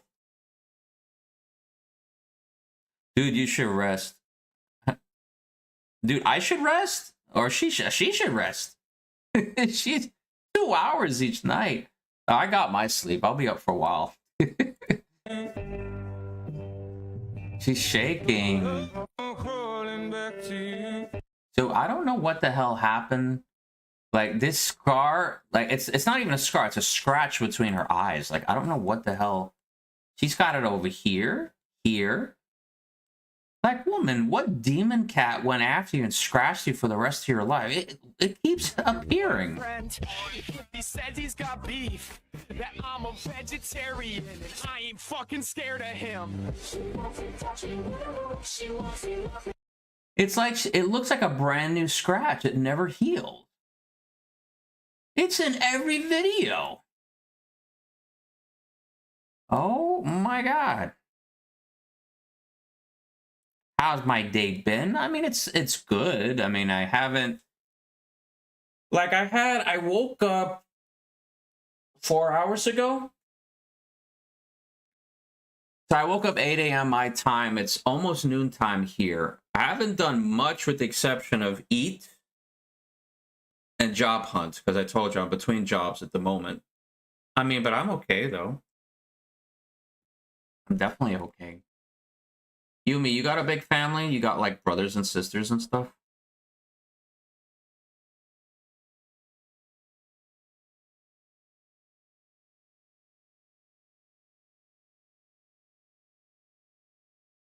You haven't slept yet?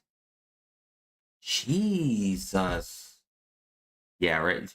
You do have a family. So, but you have like brothers and sisters that like you can talk to and stuff. I mean, that's pretty cool. Like, have you dated like a lot of guys in your life, or you only had like maybe just one real relationship? Let's see. I don't know what it is. This scratch bothers me. Let's see. I'm tired of being played like a violin. What do I gotta do to get it? Aw, this is what she looked like when she was younger. Hey, no scratch. So whenever that scratch happened, it was sometime after this. Only one. Oh my goodness. Should I listen to the rest of this? How does it play out? They're like, we just need you here, but it's like, I don't want to keep living like this. Like, do you need me here this bad where you just want to see me in constant pain? And nothing helps. And I'm just so tired of bad things happening to me all the time. I can never catch a break. And I really don't know what to do. Nothing helps. And I'm tired of feeling like this, and it does not get better no matter what people say. It has not gotten better for years. And I'm so ready to go, but I just can't keep doing this anymore, and I just keep losing everyone and everything, and I'm just so tired. That bothers the shit out of me. That scratch bothers the shit out of me. So I wrote, sweetheart, I'm alone as well. You have to find a group of friends, even if you have to move. So my story, don't know if you know much about the U.S., Yumi. I moved from New York to Texas. Now, you know, a lot of our states are as big as some countries. I moved halfway across my country to get a totally different life, so to speak. I think that's what this girl needs to do. If you just kept zooming in on reality, how far could you go? Bodies are made of cells, which are made of molecules. I think you can go down to Planck's length, and then you leave this dimension. That's what I think. Which are made of atoms. But notice as we zoom in, structures begin to lose complexity. Beyond atoms are the fundamental particles of nature, which, as far as we know, aren't made of anything smaller. But we can keep going. At about 10 to the negative 35 meters, the distinction between here and there becomes blurred. Any attempt to measure what is smaller than this requires enough energy to form a black hole, essentially censoring what is beyond. This length is the Planck length. Yeah. Physicists think at this scale, space-time might act like a quantum field. So that tiny... So what did I say? I said Planck length. Yeah, I know my science. Wormhole-like distortions fluctuate in and out of existence, creating a bubbly mess called quantum foam. This might just be the final structure to reality. Now, we're talking big numbers here, because the amount of Planck lengths that could fit across just one of your brain cells is about as many of your brain cells that could fit across the observable universe. The Planck length is small, but it does lead to a profound insight that at this scale, space and time aren't continuous, but rather granular, almost like pixels and a frame rate. Now, our universe appears to run off the rules of mathematics astonishingly well, but maths is limitless, it's infinite and perfect. Our physical reality, however, is the opposite. It's limited in its expression of mathematics. Limits in size, limits in speed, limits in what is knowable, and possibly even its resolution. Maybe these limits are essential for structure to exist at all. Get the fuck off your phone. Like, that's enough braining for today. Get off your phone, stop thinking. My brain is not braining. Oh my god. I started going to that empty Catholic church and I would... Do you understand that what you're doing right now is fallacious? It's called equivocation. I literally separated out the two concepts. Both are colonizers. Both. You say only one is. Yet I gave you the definition, right? A legitimate definition for colonizer, which includes you just have to be part of that ethnic group and go to a foreign land that already has people in it, and now you are a colonizer. And so the thing is, Charlie, is like, I'm sorry that we colonized the colonizers, but it's definitionally true that we did. They were colonizers first. Sorry, Native Americans. They colonized first. Those were not settled lands. I do not accept this. Oh, they weren't? They weren't settled lands, they so were not you didn't. settled lands. So how many thousands? Did indigenous peoples fight over land? Yes. Yes, correct. But were they colonizing the areas where they settled in? If they were migrating, one ethnic group migrating to another land which was already occupied, they were colonizing it. Natives did it all the fucking time. Constantly. They moved all over. The Plains Indians did it all the time. The Pueblo Nations did it all the time. The South American, very far South American tribes did it all the time. They were constantly fighting. Do you think that that is the kind of language that the average person would use to describe what the Native Americans did? Yeah. I mean, does it even matter? He literally expressed the definition of colonizer. Everybody does it. It's a very human thing. The only one who comes out on top is the victor. I mean, that's just the way things are. I think if it was explained to them, they would, yes. They would say I think that what's happened is a bunch of you bullshit artists gave us the myth of the noble savage. Is that from the Gracie Strangler? It's the myth of the noble savage. The idea. No, I know what the noble savage is. And it's a myth. I am incredibly well aware that they were. Do you understand? So, I get it. So, I mean, yeah, I understand what you're saying. Like, who cares? This is a very big thing in the United States. Like, we hear about this all of the time.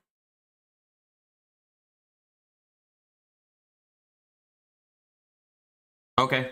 All right, cool. I'll definitely check it.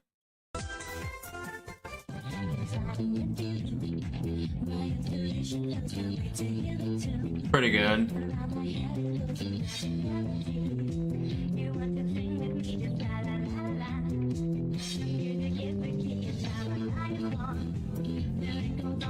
It's good. I like this. Does it slap?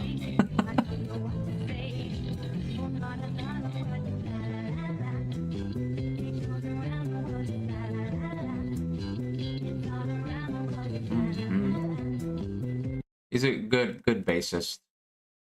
Yeah, I've seen it on the news. Yeah, it's just people fighting over stuff that took place a long time ago. I'm like, can I live my life now, please? I want to concentrate on the limited time I have on this planet. I want to concentrate on right now. Can I just do that, please?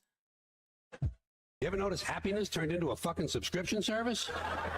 Nobody's just happy anymore. Now you got to download it, track it, journal it, manifest it, hydrate it, stretch it, whisper positive bullshit to it like it's a nervous little house plant.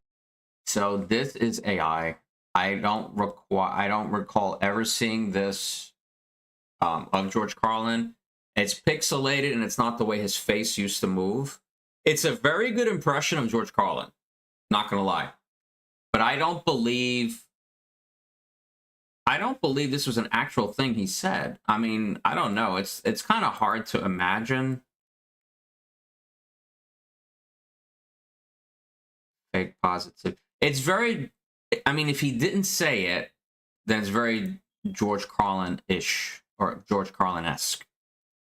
That'll die if you look at it wrong. There are grown adults sitting in quiet beige rooms paying another grown adult $300 an hour to tell him to breathe. Breathe. The one thing you were doing perfectly 5 minutes after being born. And these self-help gurus all look the same. Big glowing smile, perfect white teeth, eyes full of premium organic farm-to-table fake compassion, like a flight attendant for your fragile little... Yeah, I mean, I really think this is AI. I don't recall him ever saying these things. Okay, this is AI because they didn't even get the face right. Is your idea. Yeah, this is not George Carlin. This is an AI rendition of him, and you can tell it's not, his facial structure is not exactly the same.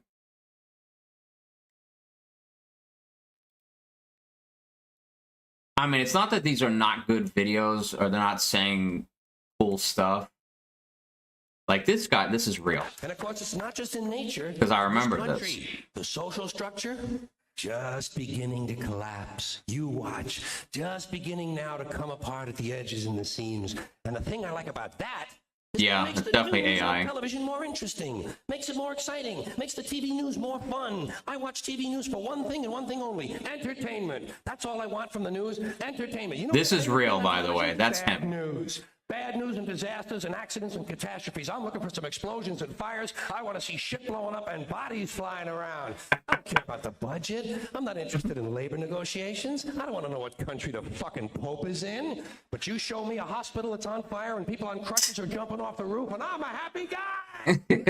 I want to see an oil refinery explode. I want to see a paint factory blowing up. I want to see a tornado hit a church on Sunday. I want to know there's some guy running through the Kmart with an automatic weapon firing at the clerks. I want to see thousands of people in the street killing policemen. I want to hear about a nuclear meltdown. I want to know the stock market dropped 2,000 points in one day. I want to see people under pressure. Sirens, flames, smoke, bodies, shit blowing up. My kind of TV, graves being filled, parents weeping. My kind of television. I just want some entertainment. It's just the kind of guy I am. It's the kind of guy I am. You know what I love the most? When big chunks of concrete and fiery wood are falling out of the sky and people are running around trying to get out of the way.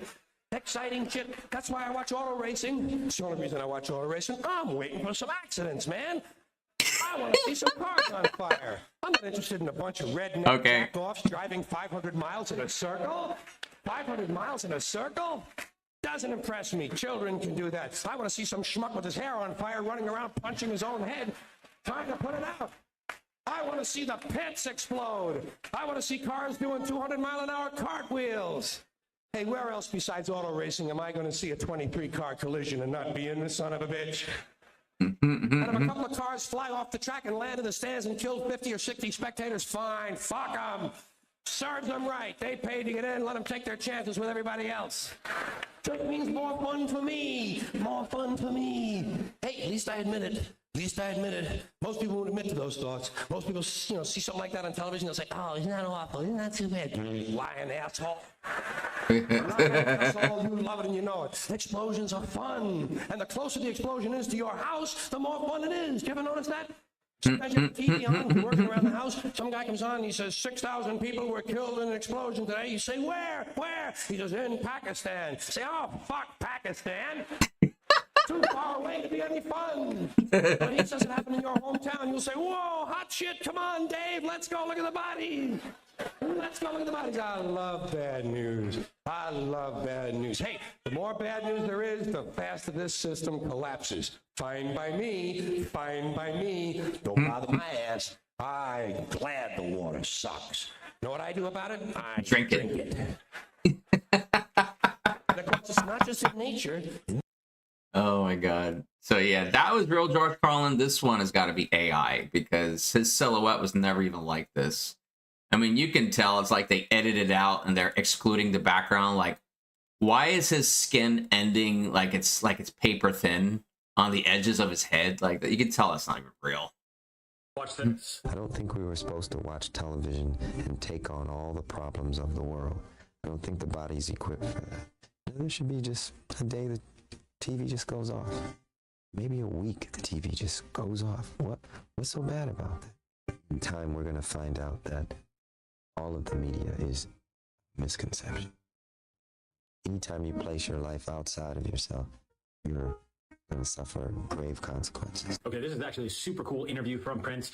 And what's crazy is this was probably 20 years ago. I'm not sure, but it has only gotten worse since then. So if he was saying that back then, he was way ahead of the time.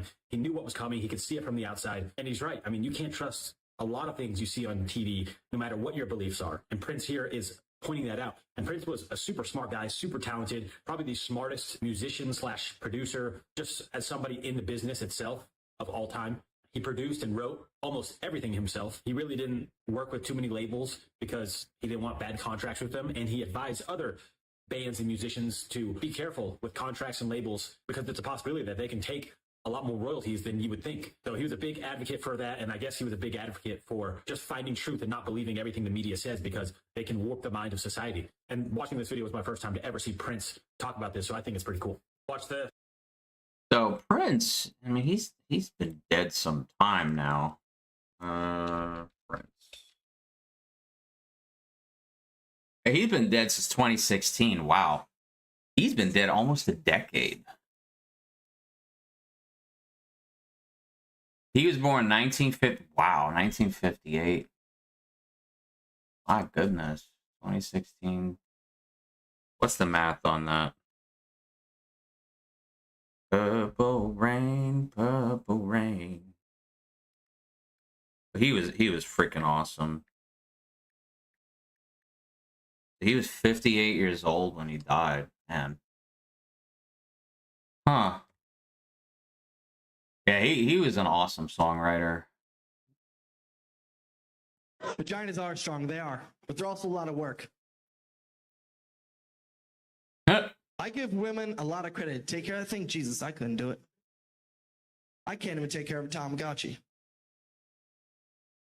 I'm no expert in the vagina. I don't have one. But from my outside vantage point, I think having a vagina is what it must be like to have a pool in your backyard. Yeah, sure, it's the most fun, but oh my God, there's like so much upkeep. You gotta check the pH every single morning, make sure it's not too acidic, not too basic. If you forget to, it just turns green on you. Oh my God. All the neighborhood boys keep trying to go for a dip. Look, all I'm saying is that everybody here loves pools. But it's just way better if your neighbor owns that. Vaginas are... Oh my God. Most handsome guy. Give him a kiss. Smell like fish. Oh my God. That thing was trying to bite her. Do the thing! So sick. I don't like you going after my chickens, and I don't want you to do it anymore. Will you promise me that? And I'll let you go.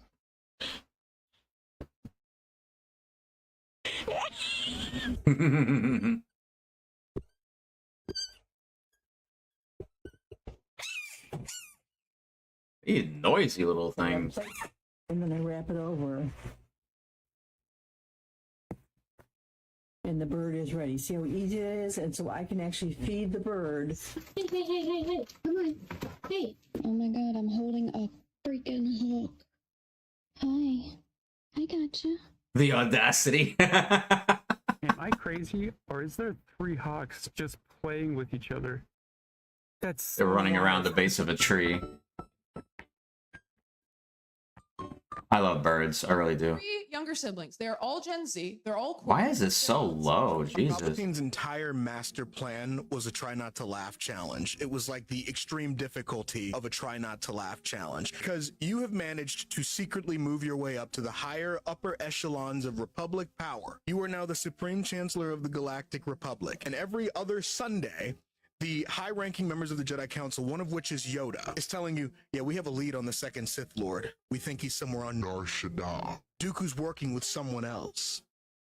We have an idea of where to look next, and it's not where you think. It's on the metropolitan capital of Nar Shaddaa. I don't know what like another city world that isn't Coruscant. The point is that they are nowhere close to finding Palpatine as the second Sith Lord. And the whole time Palpatine has to basically act. He should win like 15 Oscars for each year that he's been in charge, basically. Padme goes, I think Count Dooku was behind the attempt on my life. Mace Windu goes, my lady, Count Dooku was once a Jedi. He couldn't take out anyone. It's not in his character. Palpatine's probably in the corner just like, you knew what I knew. his entire ability to get away with everything, as impressive as it is an indictment on how stupid everyone else around him was. Maybe stupid's too strong of a word. Blind, that might be the better word. Palpatine's the best F-boy answer when a girl asks you, like, what are you looking for, is just to say, I'm not looking for a relationship, but I'm always open to one. If I really like a girl, of course I will date her. I'm just not so afraid of being single that I will get into a mediocre relationship.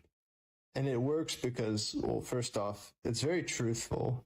But even more than that, it almost is like a challenge to the women, because they're like, oh, like, I gotta be the exception to this. When in reality, that's an interesting take on it, because the girl I was interested in really would just have one-time encounters with guys and then never talk to them again. And when I think about it, I had a talk with her in my kitchen saying, I don't want to be that F-boy, you know? And I don't know if she found that inspirational or maybe it was a turnoff to her, because I'm thinking that's what she was used to. So in her mind, was she thinking, hey, do I try him out and just see how it is and see if I want to keep him? I mean, it's too late to do anything about it now, but I'm just, you know, piggybacking off what this guy's saying.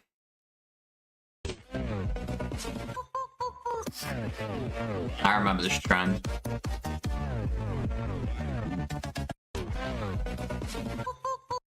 I remember this trend back in 2020. What's like the first Bible story you think of when Jesus throwing the pigs off the cliff? That's someone who went to a Christian college right there. Remind me what happens in that one. Why did he do that? Oh yeah, the pigs were like demon pigs. Demon pigs.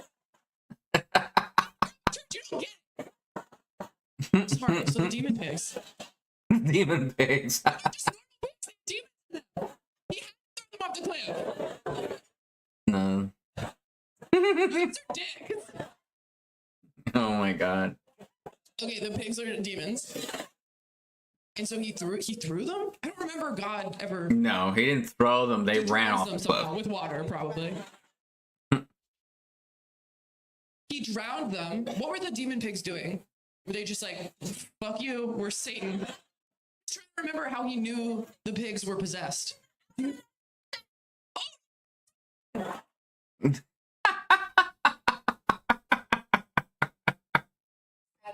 This is what you group is. Relationship. I was trying to have like a fun, sexy fling, which doesn't usually go great for me because I have this round, wholesome face that people think they should build a. So, I really like the first one, but there's a whole compilation, obviously. Epstein was digging into consciousness and aliens, and I might be a subject of a waived, unacknowledged special access program. Here it is. And so today we're going to talk about the crossroads of consciousness, UAPs, NHI, intelligence services, and Jeffrey Epstein. And we have a couple of why does Jeffrey Epstein have to be a part of this? Like, the other stuff is interesting, like possible life on other planets is extremely interesting, but why do you have to incorporate Epstein in this? Like, people only know him for one thing, and it's not that other stuff you mentioned. Did you see 2 videos in the EP files that show NHI?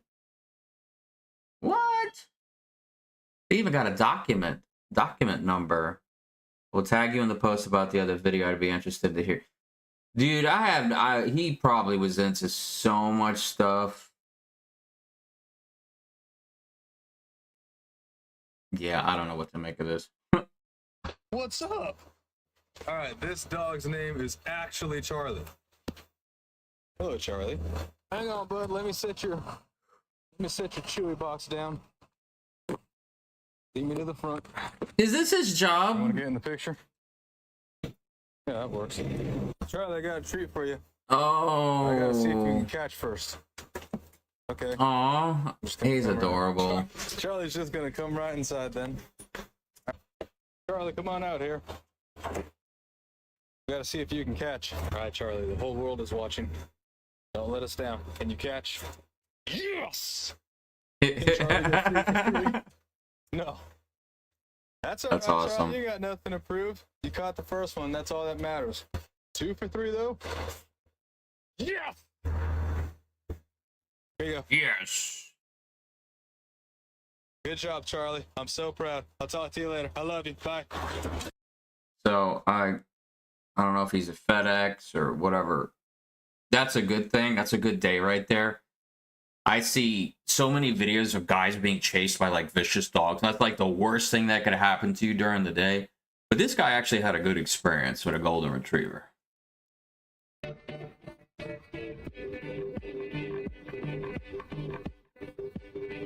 Oh. No way, that was so good.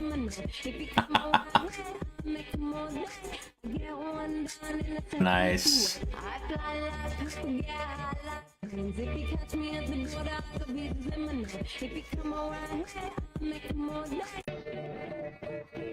That, I mean, I don't know if he did that by accident or he did that on purpose and he did it for a number of tries, but that was a good video. He got the plane in it and all that. Cool album cover, yeah. This. Oh my god. All right, I'll put a smiley face on with that.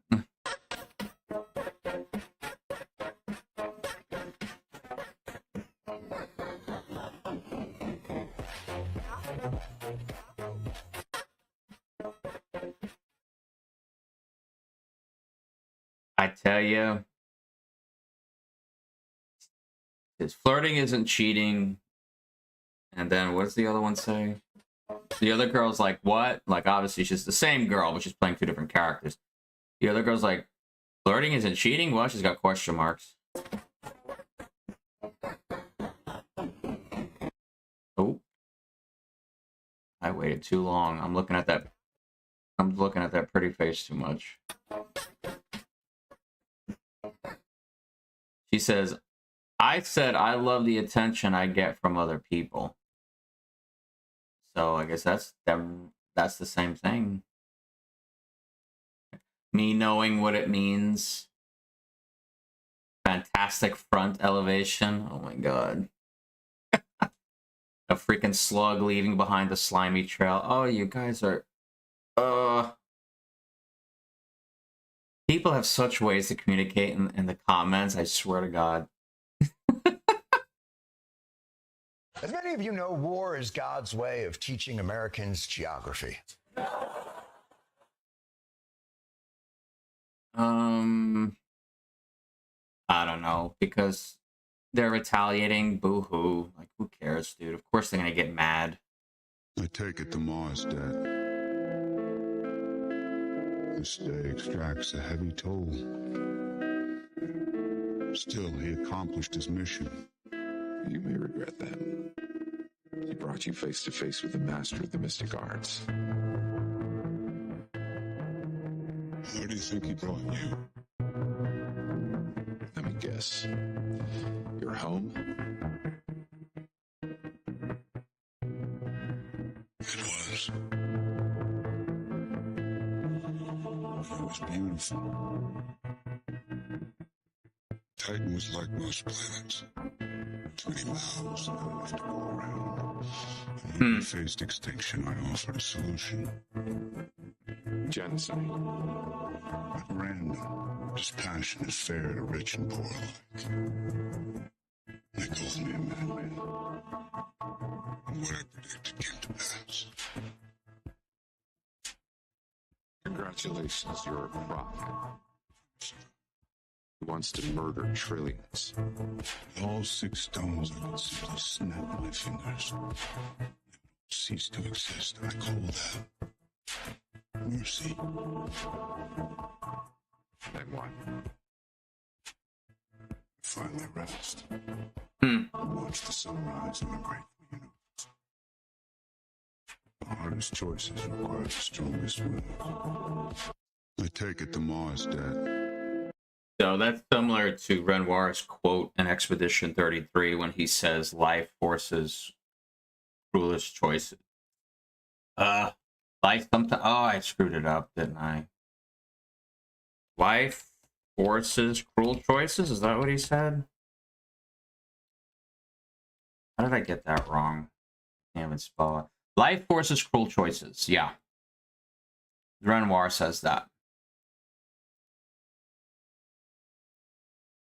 In the movie, though, even though he snaps his fingers and he erases like half of the people out of the universe, out of existence, he's still alive. And then he retires on some planet somewhere, of course, before he gets killed.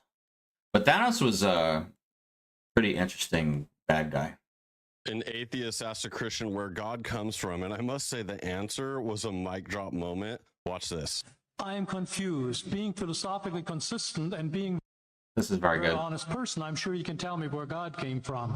In addition, once you've told me where God comes from, please try to clarify how you can figure that a spiritual force can have an impact on a material universe to create it. All right, your question, where did God come from, assumes that you're thinking of the wrong, obviously it displays that you're thinking of the wrong God, because the God of the Bible is not affected by time, space, or matter. If he's affected by time, space, or matter, he's not God. Time, space, and matter is what we call a continuum. All of them have to come into existence at the same instant, because if there were matter but no space, where would you put it? If there were matter and space but no time, when would you put it?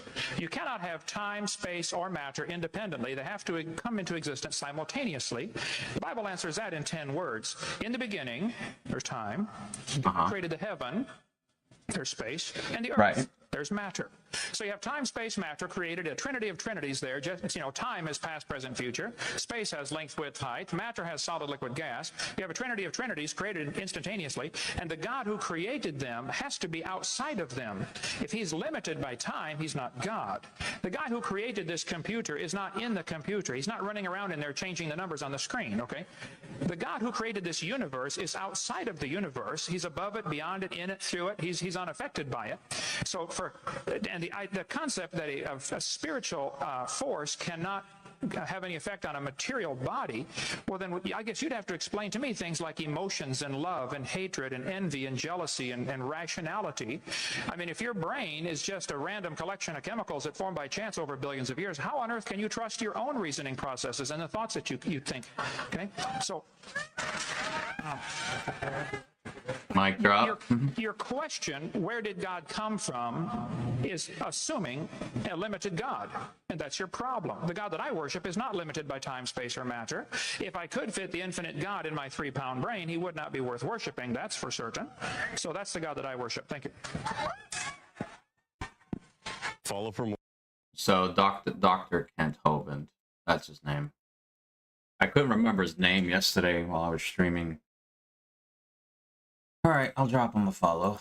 Next. These people who read self-help books. This is real. Why do so many people need help? Life is not that complicated. You get up, you go to work, you eat 3 meals, you take 1 good shit, and you go back to bed. What's the fucking mystery? And the part I really don't understand, if you're looking for self-help, why would you read a book written by somebody else? That's not self-help. That's help. There's no such thing as self-help. You did it yourself. You didn't need help. Scream and cry forever and ever till the end of time. But he loves you. He loves you and he needs money. He always needs money. He's all powerful, all perfect, all knowing, all wise. Somehow just can't handle money. Religion takes in billions of dollars. They pay no taxes and they always need a little more. Now, you talk. So I get it. I get it. So there's a concept of, I think there's like a fairness concept that people have saying, oh, so-and-so doesn't pay his taxes. And people get angry for that. I mean, people are under the impression that your taxes, well, I mean, they are allocated to help some people that actually need it. But I mean, we're kind of rooting for the agency that screws us all, and we're kind of ratting each other out when one person escapes from paying their taxes. Now, I understand he's talking about a 501c3, an actual church where they don't pay particular taxes. Get out of here. I don't know how I did that. Get out. Oh. Go back. Seriously. Come on, Copilot. You are annoying. Lord, please continue to bless me with love, patience, strength, and understanding for this army of fuckboys that have spawned from hell. For they know what the hell? The army of fuckboys. What they do, but they continue to do it. Amen. Now that we've come together in prayer, here's another group of people I'd like to throw into my bukkake pit, okay? All the people that ask me if I have Snapchat. Bukkake pit? Seriously? Oh my god. Why does that app still exist? Why are people still using it? Why are people asking me if I have it? I don't have Snapchat. I will never have Snapchat. I don't use Snapchat. You know why? Because nothing screams, I am a fuckboy, more than someone that goes, you got Snap? I am a 35-year-old woman, okay? No, I don't have Snap, all right? And I don't want unsolicited dick pics, okay? What the hell am I gonna do with a dick pic? Ew.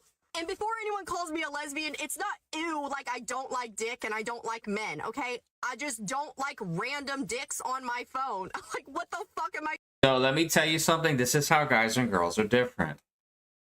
Guys like random. It doesn't have to be a specific person though that we know. Now, yet it's more appealing. But a random chick that maybe I just met that just gives me a full frontal picture of herself. Cool. Now, I can judge whether or not she's put together correctly. But I think I would appreciate that more often. You know, it kind of takes away the mystery a little bit. You know, it's a little revealing. Lets me know, hey, should I pursue this? You know? Gonna do with that? It's so weird when people are just like, send me a dick pic. What? Like, you are a grown-ass man. Why are you sending pictures of your genitalia to random women? What? You think they just... Because he's trying to save time. Hello? Have a fucking gallery of dicks? Like, I don't know. Just into the bukkake pit. Lord, please continue to bless me. The bukkake pit. Oh my god. Dude, I'm going to say, dude's trying to save time. LOL. Hello. Why is my T's not typing? Come on. If you really want a woman to desire you and this to go well, you need to not give a fuck how this thing goes. So, I don't know if that honestly would have helped me, because dealing with an avoidant, it was doomed to end anyway. So, I mean, if I didn't care how it went, yeah, I probably wouldn't be hurt as much, but I'd still be single, so I don't know. I'll skip this one. The planet has been here for 4.5 billion years, all right? I love Carlin. No way!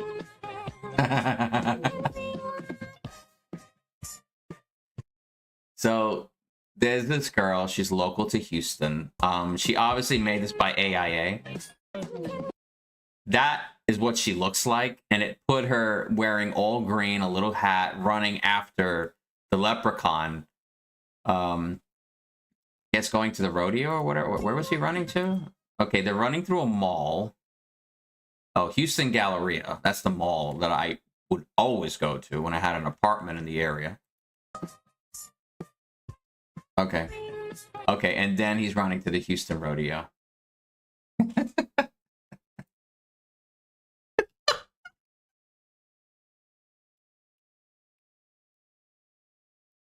Oh my god. Say, I displayed this video on my stream today. I think the President Trump, really doesn't like nuclear proliferation, and I don't think he wants Iran to have a bomb. I think he really sincerely means I hope you don't want them to have a bomb. Want them to have a bomb? I don't want anyone to have. I don't know, dude. There is just so much weird stuff going on with Tucker lately. This guy says no one having a nuclear weapon is naive. Unfortunately. Okay, key point.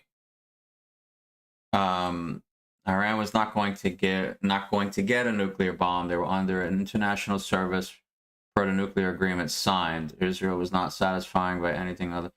Yeah, but I mean, to say somebody signed an agreement, that's not a guarantee for anything. It's like international law. It's like if the world court wanted to take a politician in this country to pay for some crime or whatever, it's not going to happen. It's just not going to happen. Like, I don't know. I deal in reality, not on treaties that no one's going to follow. Office Space is a classic. Best thing about Office Space was that I got Office Space, and then, which was for nothing, money-wise. Right. Oh, and if you ride without dying, I will give you something to make you look cooler. Ride without dying? Who wants to ride? Yeah, let's do Miguel. Miguel's the youngest. You do all of them, by the way, not just one. This is awesome. Look like she's trying to compose herself. No, it's controlling up. Oh, and if you ride without dying, I will. Yeah, she throws up. But you can do each character, and I recommend you do it because then you get a piece of cake in the DLC, and that's what you need to open up the door to go to the next part of the game. So you got to do, this is one of the parts you should do, have all the characters go on the ride.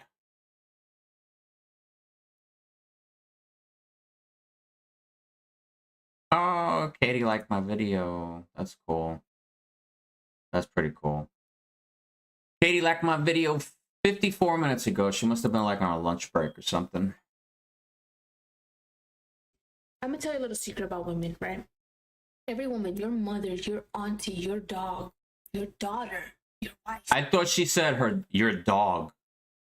I'm like, I could have a female dog, but I don't. I thought she said dog. Detached mid-relationship. Why? A mí no me preguntes. Esos son los misterios de Dios. Yo no sé, but it's true. And then I don't know what she said. I don't know how to speak Spanish. they talk themselves into staying with you again. Why? I don't know. Maybe it's because you put your shoes on the wrong way. Maybe it's the way that you chased after that basketball. I don't know, but it happens. I have no idea what she's talking about.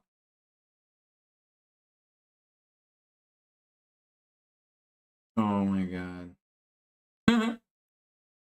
Daytona Beach spring break is the ghettoest, trashiest shit that I have ever fucking witnessed. I don't know where the fuck these people came from, but they need to go back. I work at a business on Beachside in slow season. I'm like, oh my god, I can't wait for spring break. I can't wait for a bike week. Go the fuck home. Y'all are literally the worst of the worst fucking people to come and visit another city. You disrespectful, ungrateful, nasty pieces of shit. Like dead ass.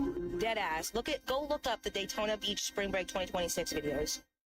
Well. The bitches. Nasty as fuck. Oh my At god. least the guys are like sweet and respectful and have like a fun demeanor about them. The bitches are just nasty, pissing in the back of my store with their vaginas smelling like fish. Literally. Wow. My whole back of my fucking restaurant smelled like closer. Because these bitches are fucking nasty. Yeah, that's crazy. Wow.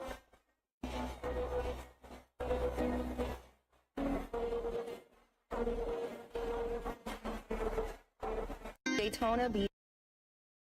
So I guess she's in Florida, I guess. So in her mind, she's like millennial, Gen Z. I don't know, conservative. Oh, they try to see freedom life. I think she would be a cool person to collab with. She's got a lot of followers, 65,000.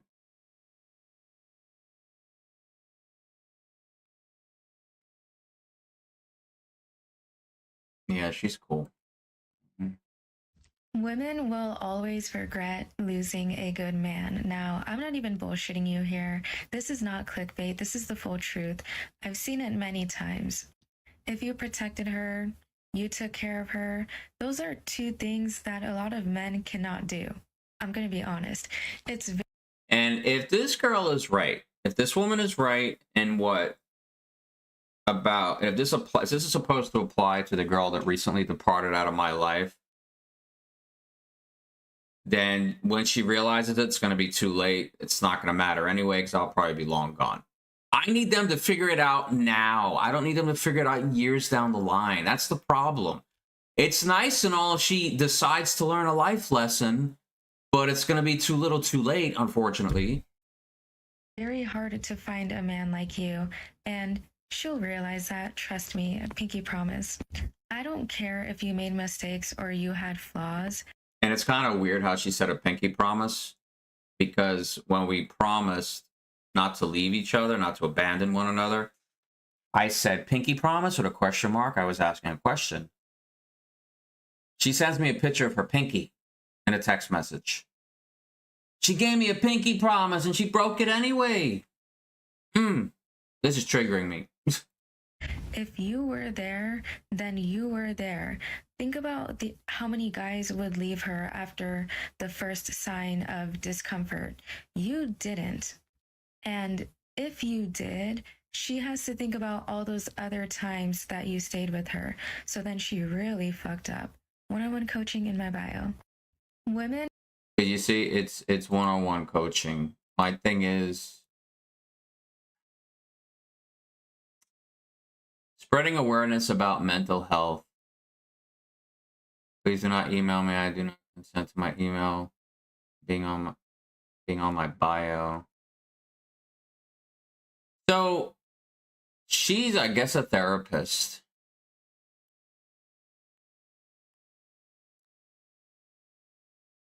I mean, I don't know. I have nothing against therapists, but chances are you're probably just going to tell me what I already know. And guess what? I'm that much poorer for it. You know, wealth-wise, I'm taking out my wallet, paying you per hour to tell me stuff that I know already. You know, what are you doing that's different? You're just repeating back to me what I just told to you in just slightly different words. Like, I mean, I don't know. Some people, it helps them. As a matter of fact, she was seeing a therapist. She probably still is. Don't know if her therapist had anything to do with her making the decision on quitting me altogether. Not quite sure. I wouldn't be too fond of a therapist that encouraged someone to destroy a good relationship, but, you know, I guess maybe it's best for me that I never do know. I have a genuine question for the men out there. Why is it that when I match energy, suddenly you don't like me? Because you're calling us bluff. Because they're like, oh my God, this may actually be a real thing. 24, she's in Texas. If you know me in real life, no, you don't. I do simple. I don't got money to be extra. She seems cool. Wait a minute, is this all she got? She got a good amount of followers, though. Let's see.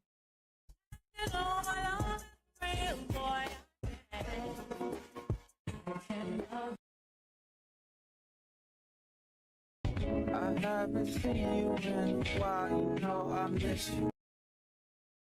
Oh, Fortify, stay away from those younger women. Don't do it. Don't do it. I'm not religious anymore. I have had some friends find religion as adults recently, which is very upsetting. What? If you grew up religious and you're not anymore, and your adult friends find religion, it feels like God is your shitty ex-boyfriend who's now getting it together for your friend, and you just have to watch it happen on Facebook. They're like, have you met God? He's amazing. I'm like, yeah, I grew up with God. He's a douchebag, all right? Oh my You tell me god. you were broken and you need him, that's his move. That's what he does. He says that to everybody. Don't drink what he gives you. You drink that, next thing you know, you're eating his body, the Holy Spirit's inside you. It's a whole system they have over at that frat house they call church. Frat house. Who else uses Roman numerals? That joke makes it sound like I resent my religious upbringing, and I do, so I nailed it. But I'm not religious anymore. Let's see. It says God is an imaginary friend for grown-ups. I don't know. I mean, I don't see the guy that made my car. I don't think he's imaginary. Hopefully he's still alive, though, but my car exists. I just don't see him. I don't see all the people that manufactured it and put it together. I don't see the robots that did it, but I'm sure those things that have existed, at least at one point. I don't know, just saying. You boys think referring to gay people as fags in today's world is acceptable? Because we're not referring to gay people. You can be gay and not be a fag. Yeah, a lot of fags aren't gay. I happen to be gay, boys. Do you think I'm a fag? Do you ride a big loud Harley and go up and down the streets ruining everyone's nice time? Then you're not a fag. So what if a guy is gay and rides a Harley? Then he's a gay fag. I mean, is this really this hard? I don't know. He said, this is fucking ridiculous. You're waiting to make a left at a traffic signal. The light turns yellow, should be your turn to go, but the traffic coming at you just keeps coming. And even when the light turns red, a guy in a BMW runs the red light so you can't make your left turn. What goes through your mind? Fag. Right! But you're not thinking, oh, he's a homosexual. You're thinking, oh, he's an inconsiderate douchebag like a Harley rider. This is making insanely good sense to me. You boys think And that's the thing. It took a cartoon to illustrate what is meant when that word is used. Dostoevsky said, Nope, not doing that. People turn to religion so they could gain the forgiveness of a being that's higher than the people that they've hurt. Because if an all-powerful, all-loving God forgives you, then you don't need to really take accountability for your actions. So I don't agree with this. I'm going to give you a very simple example. There are a lot of people in prison that find Jesus. Guess what? They're paying for their actions. They're enduring the results of their poor choices. So I don't know what this guy's all about. I can say, hey, a guy robs a bank and then he falls in love with a woman. He's escaping accountability for his actions. So he feels better to be, he makes himself feel better by being with this beautiful woman. So he doesn't have to think about the bad he did to that bank. I'm like, come on, dude, stop it. Stop it. Oh, you're not hearing about what's going on in Minnesota anymore? ICE is using drones. Yeah, in my area, like 3 days ago, I made a video about this. ICE has been using drones to find people and surveil. My Minnesota videos have gone from tens of thousands of views to like maybe 200. It is nuts how much they're censoring us. Well, I mean, let's see. Minnesota has become District 13. I just think they're doing it smarter. And they don't need, now that I think of it, I haven't seen any Minnesota ICE content in weeks. I mean, whatever. There's a way to do things, folks. There's a smarter way to do things. And that's, see, if you never experience what it's like being a pragmatist, you're going to sit there and fight about right or wrong your entire life. And you're not going to know what's going on. This is what pragmatists do. You know, but if somebody did a crime and they need to leave, I don't mind. It doesn't bother me. I don't know why anybody like this would want to keep them here.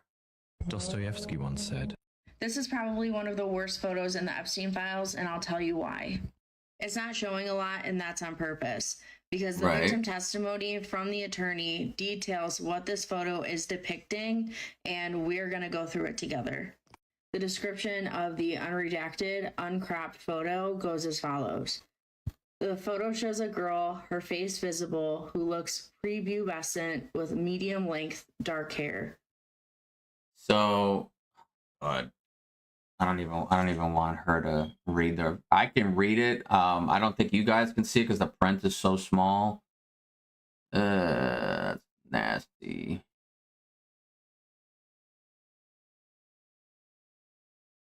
Oh God, I don't know if I want to keep going. Several Caucasian foreground his hand, the girl's legible, an arm, the girl's mouth extended. There is a bruise under her left, and there are being so inhuman, and I really believe that there are purplish bruises on her abdomen.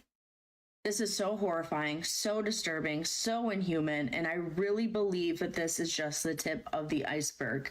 We need to be angry. Consider following my account because I'm covering a lot of the Epstein files if you want to stay informed without needing.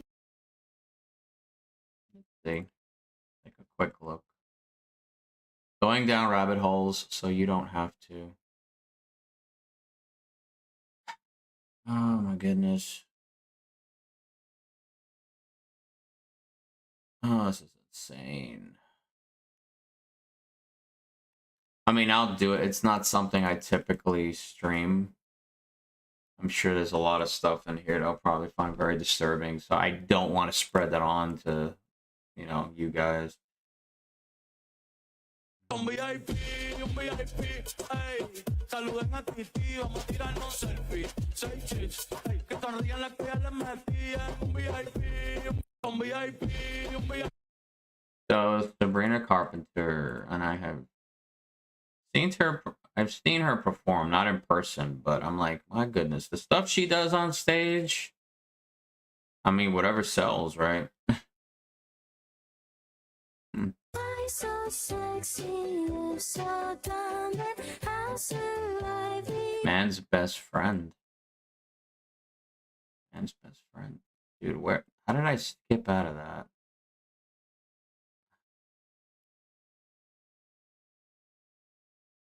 So so sexy, you so yeah, dumb. that's Sabrina. I'm gonna give her a follow. Oh, let's see. Have you ever tried this one? Have you ever tried this one? Have you ever... I mean, I guess sex sells. It makes sense. I don't know if I want to try that. I mean, she's a beautiful woman, but my goodness. Imitating my Mexican mom in front of my Mexican mom. Look at those eyes. Ay, ma, siempre estás viendo la tele. ¿Por qué no sales con tus amigos? Mira, no me estás pidiendo ahorita. Mira, ma, siempre estoy haciendo de comer. ¿Y tú? Estás loca. Aquí la casa soy yo, no tú. No puedes salir hoy, ma. ¿Ok? Hay mucho que hacer.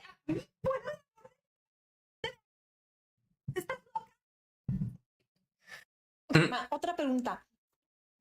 ¿Cómo se llama esa cantadora que her name's like Selena Quintanilla? Quintanilla, hijita. Selena Quintanilla. Ah, sí, tienes razón. Y había una otra, actually it's a guy. Lois Michael. Ay, no, you know? No, Luis Miguel, hijita, no seas ignorante. Luis Michael. Yeah. There was this other group, it's named after the soup. You know what I'm talking about? The red soup with the pozole. It's like pozole, but it's not. It starts Menudo.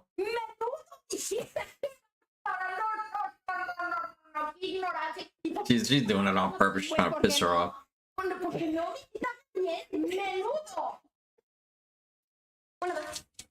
Esos son mis. She's funny. First to watch my story, but don't like me, bitch, it's weird. No, face is top tier. Suddenly, I don't want anyone to know me as deeply anymore. Oh God! Like seriously, do y'all make this stuff to have people jump off of bridges? Like really? Oh, there she is. Nice.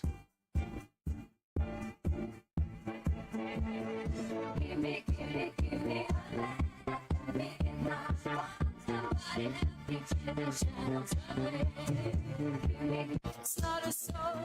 the hardest part of being a dad for me with you is I have spent my whole entire life learning to live with you. And then you realize that one day I have to teach you everything to live without. Aww. That was really I well gotta give you said, Dad. I gotta give you everything. I've spent this whole entire life. So he's teaching her entire life how to live without him, basically, in short. Like, I get it. I get it. I really do. This person says, my 2-year-old daughter is sitting on the living room floor in front of me right now, and that just hit me so hard. I mean, if I was capable of envy, maybe I would envy this person. Like, it's good that you have a daughter. Like, I probably won't have any kids. But I'd honestly, I would rather have the kid and ultimately have them move out than never have a kid at all. It's kind of like better to have loved and lost than never to have loved at all. Kind of the same logic there. Learning to live with you, and then I have to teach you everything to live without me. I've never heard it put like shit that. Sucks. I don't like that. I don't like that idea. That's a point. That hits you. That's That beautiful. hits you as a dad. That, like, here I am in the last 17 years. Every waking moment, I've like just want to spend time with you girls, and then you start processing it when you get to your age. They're like, holy shit, everything I'm preparing her so she can live without me one day. I mean, I know, like, if I could imagine it, because obviously I don't have any kids, I'd want my kids to be okay once I depart this world. I mean, I don't want them to be unprepared. I want them to be okay, you know, and they don't have to think about me every single minute of the rest of their lives. I want them to live their lives. I want them to have fun and be productive and have kids of their own, you know. That shit sucks. That sucks as a dad. That was beautiful. That I've never heard it said like that. And I'm sure many can relate with that. And the hardest part of being I honestly think that there's a special bond between father and daughter, and I'm only sorry that a lot of girls get cheated out of that bond, or the potential for that bond, because their dad just takes off and leaves them. You know, i.e. what happened to the person that I was trying to be with. Her dad left her when she was very young. I think she's been trying to fill in that space ever since. Kind of odd with the farewell message that she gave me.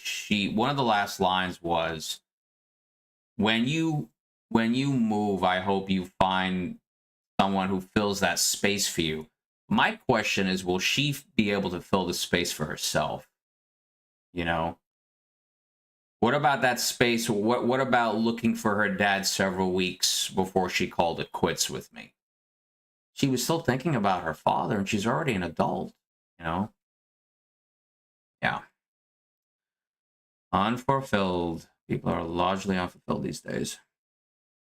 I've never retired something that was born before. What's the difference?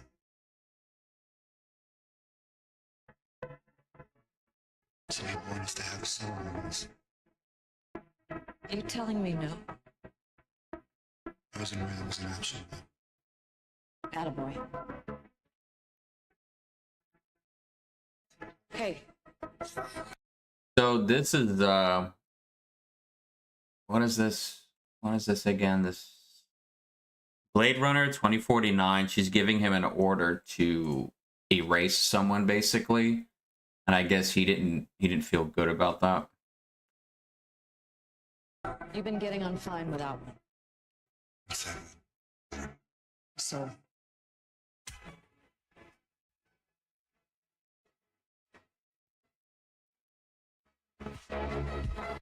And that's the thing. This is the hologram that basically changed his life. Now, she's not a real girl, but this is probably the closest thing he's ever had to love in his life.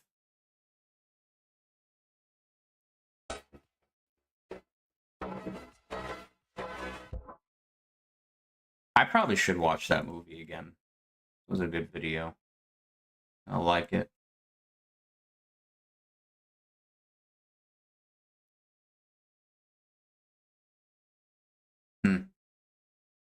I don't take orders from no man. I don't follow nobody. I'm the one in control. I don't cook. I don't clean. I don't adjust. I don't compromise. He got to deal with me as I am. And if a man can't handle that, then he's just not strong enough for me. Period.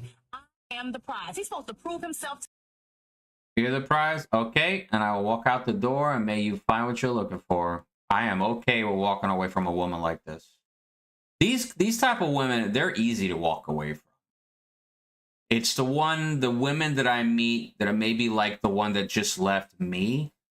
That is extremely difficult. Those are the type of women that crush me. This woman right here is not going to crush me. Trust me on that one. me. Look at him walk out. He's like, nope. I don't take orders from no man. Yeah. This kind of woman. Woman. What is it that I can't type these days?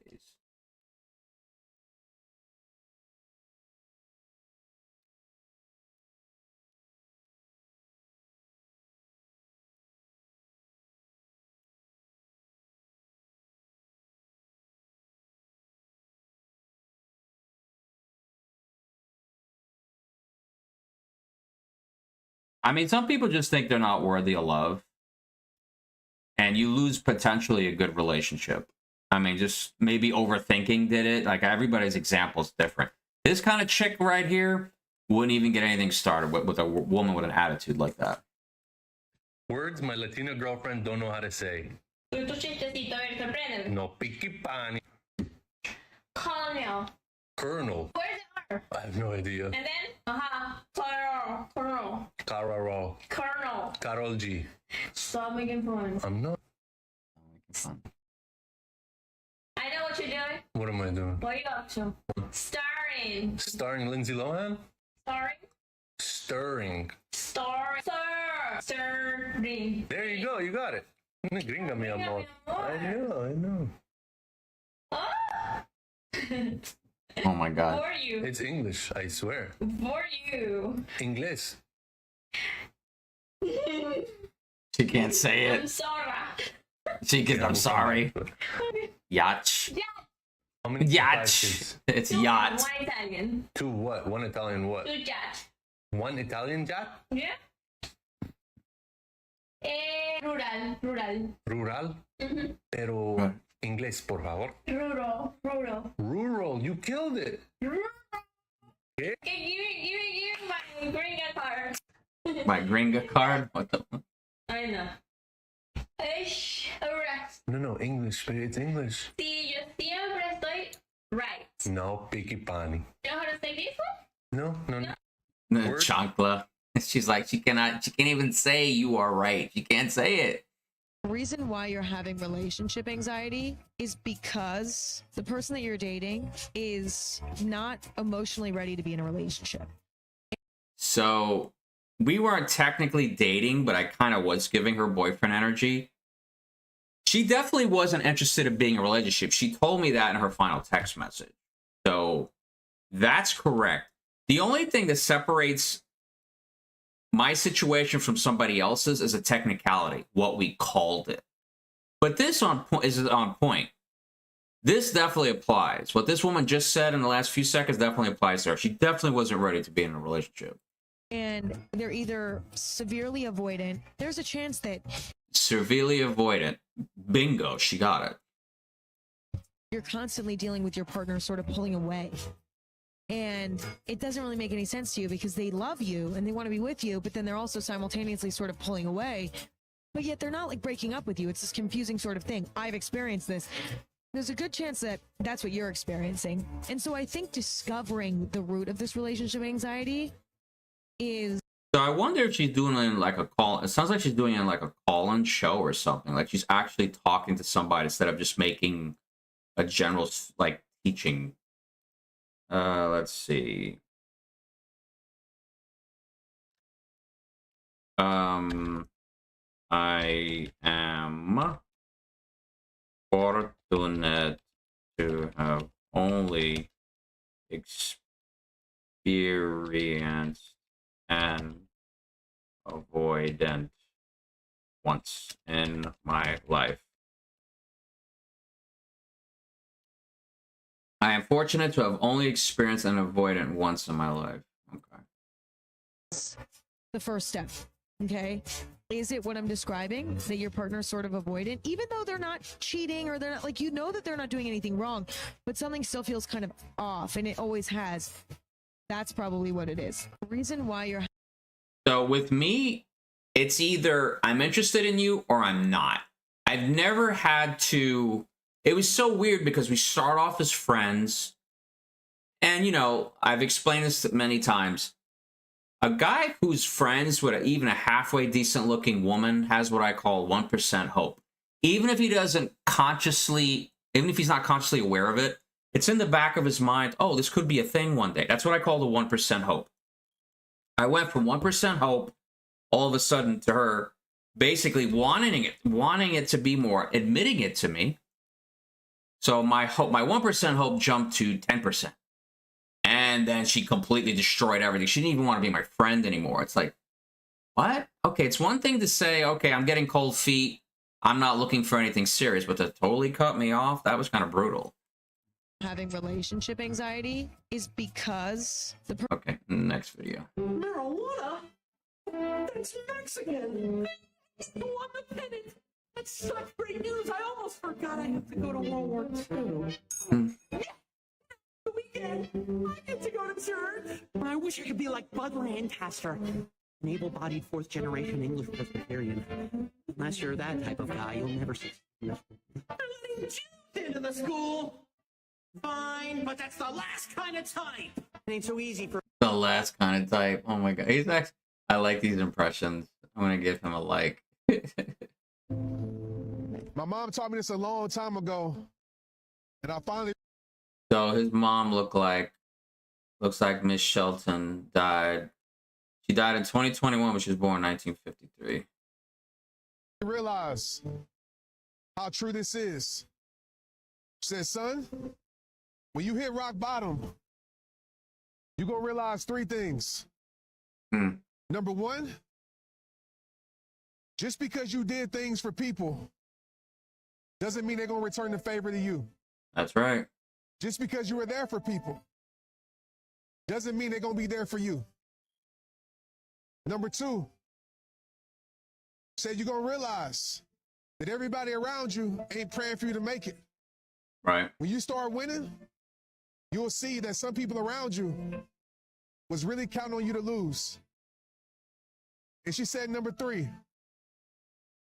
just because they standing next to you doesn't mean they want the best for you. Right. Sometimes your greatest enemies are closer than you think. Mom, thank you.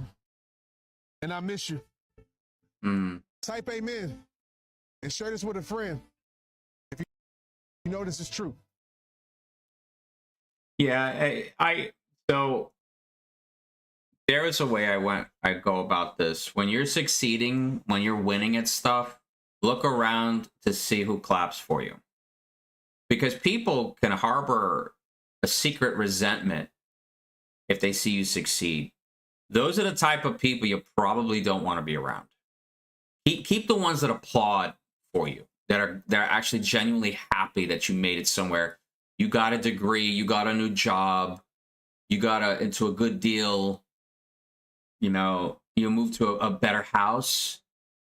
Watch for those people that actually clap for you, and then look at the ones that don't really care much. Like, oh yeah, that's nice. Kind of weird how people resent each other for doing well. It's really strange. Uh-oh, 5:30 time to pray.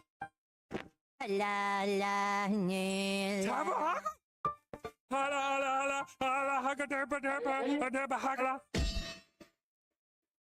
I've never seen this one. Uh-oh, 5:30 time to pray.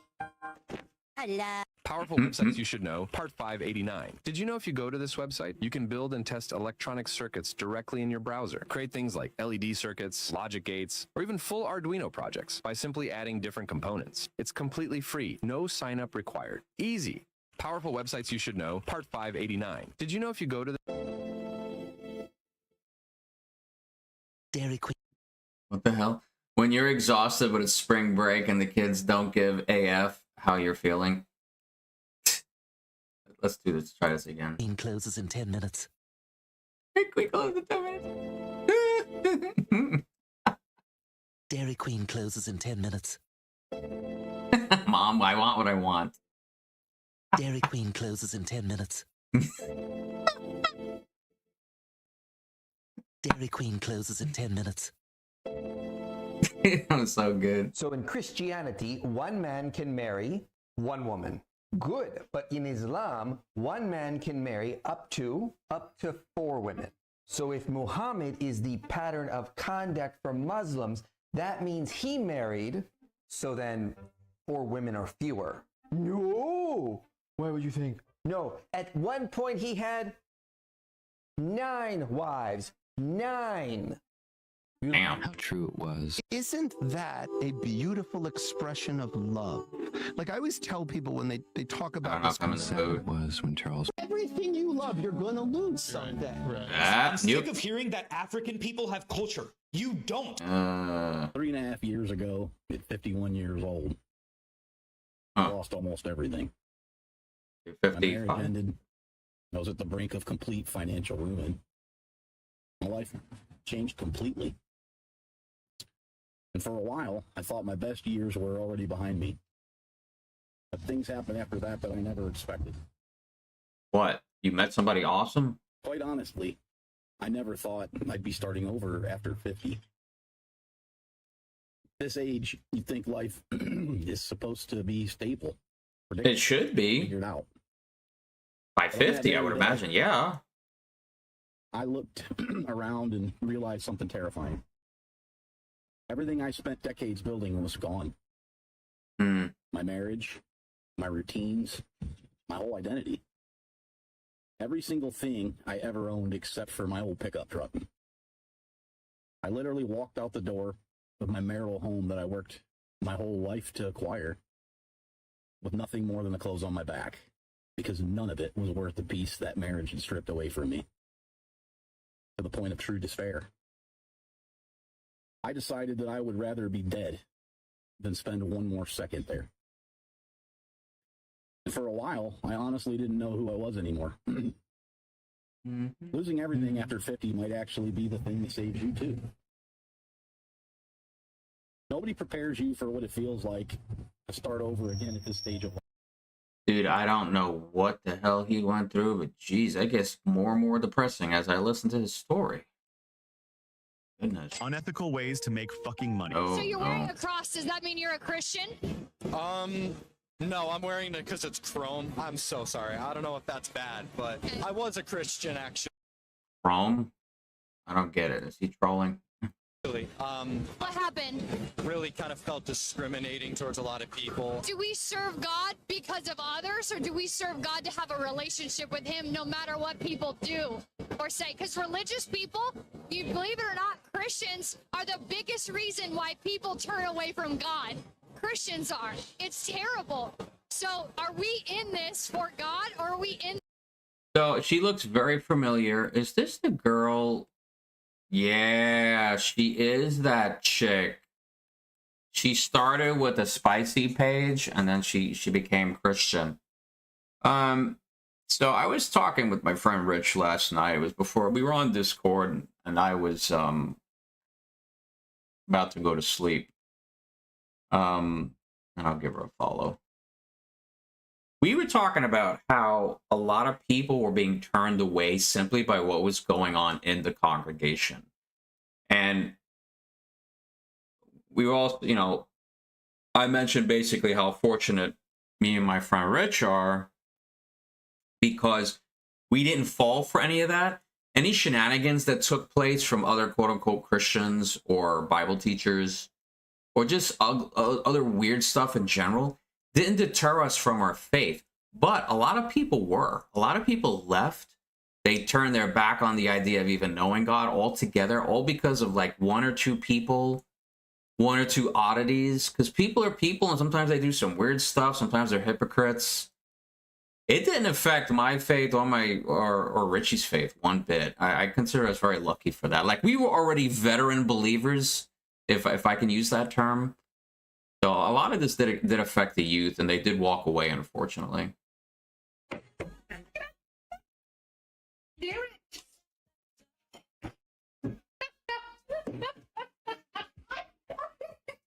Aww. Look, she loves it.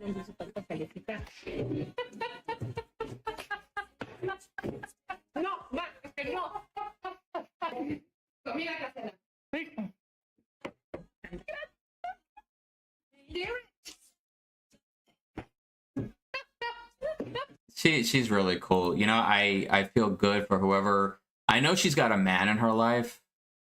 Wait a minute, is this another page? I thought I was. How am I not following her? It's the redhead Latina. Yeah. I feel good for whoever has this chick in his life. Like, look, that red hair, that's all real. Good God. Freaking awesome. I think she's got blue eyes. Yeah, that's amazing. I can't really lose weight. That's okay. This is my shape. I've made peace with it. Everyone, thank you. Every once in a while, you ever meet somebody? Oh. I can't really lose weight. That's okay. This is my shape. I've made peace with it. Everyone, thank you. Every once in a while, you ever meet somebody, you haven't seen them in a while, and they lost like 50 pounds, and it's for something really simple. Isn't that annoying? You haven't seen somebody in a while, and they look great, and you're just like, what did you do? And they're like, me? I just stopped drinking soda.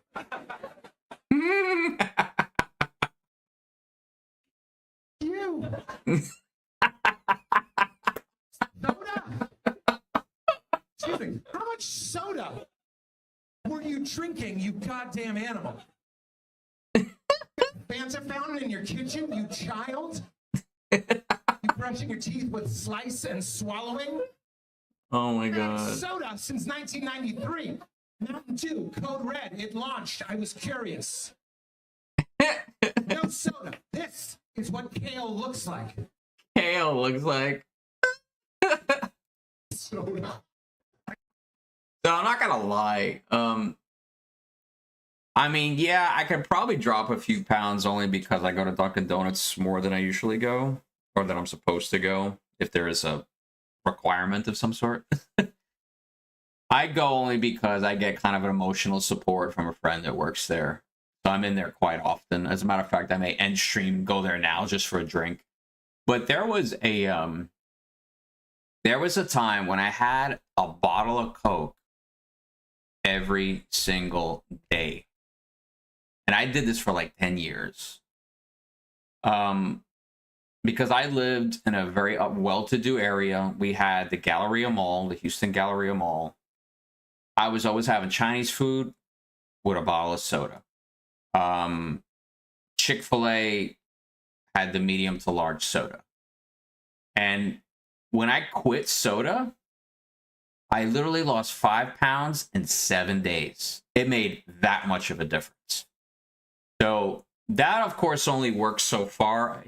I think he's just exaggerating to tell the joke. I mean, 50 pounds is extreme.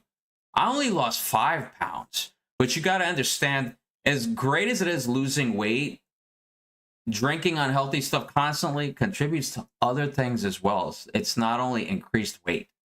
So whoever that person is, 50 pounds, lucky them. Like, I just want to lose maybe another 10 and I'll be good. You know, but I don't know what else I can do. I probably should trim down the Dunkin' first, and then maybe I can cut one other thing to get back to a normal weight. But anyway. Everybody is tired of dealing with niggas. I'm not putting a hashtag or a caption on this video, so this is meant for a very specific person. Sometimes you have to make the decision that is going to make you cry your eyes out. That is going to make you lose. So I didn't have to make that decision. That was made for me. That is going to make you feel like life is death, okay? Life is death. I am telling you, intuition is not on how you feel about something at all. Intuition is a silent knowing, which I don't know who I'm talking to, but you know exactly what the fuck you have to do right now, okay? In a situation that does not serve you anymore, okay, where the lesson was learned. Well, I'm already past that, so I guess we can skip this point, this step right here. But I do like her take on intuition, though. If you choose to keep staying in this situation that does not serve you anymore, which you damn well know it doesn't, okay, and you keep repeating the cycle will never finish. It will keep going and you won't get what you want. When you say no to something, okay, and you lose something, you make room for something that is bigger to come into your life, that you want to come into your life. That requires you sometimes to grieve and to go through loss. Okay, and that was you who picked that. And that's okay. But I'm telling you, sometimes the decision you have to make is not the one that is going to make you happy. Okay, I don't know who needs to hear that's a very fucking specific message. Okay, but anyways, I love you and follow for more. Follow for more. Follow for more pieces of wisdom. I said the decision. Yeah, I spelled decision wrong. Oh well. Decision was made for me. I do like your take on intuition. Let's look at her profile real quick. Your favorite woo-woo type of woman. If she was speaking SPA, she would probably say your favorite we type woman or whatever. Tough love, skincare, makeup. I'm obsessed with life. Romanticizing life. I don't quite know how to do that. She crying in this one? She looks very upset. You could literally be having the most shit day ever, the most shit mindset ever, the most just horrendous. I noticed she just did this 2 days ago. Man, she did a bunch of it. She also did this 2 days ago. Okay, she was doing a bunch of videos that day. Horrendous day ever where you're in the depths of hell and you think that you can't get out. And you know what's funny is that you will always return home to yourself. Whether that's in 5 minutes, 5 hours, or 5 days. I just want you to know, whoever's listening to this, even though like you're feeling like shit right now, I don't know who needs to listen to this, but even though you're in the depths of whatever the fuck you're in right now, like you cannot get out, you feel like you're never gonna feel happy again, I promise you, you will always return home to yourself, back to yourself. Let yourself feel the emotion that you're feeling. I mean, you really have no choice. I mean, for your own survival, you have to return back to yourself, because if you start neglecting yourself, bad idea.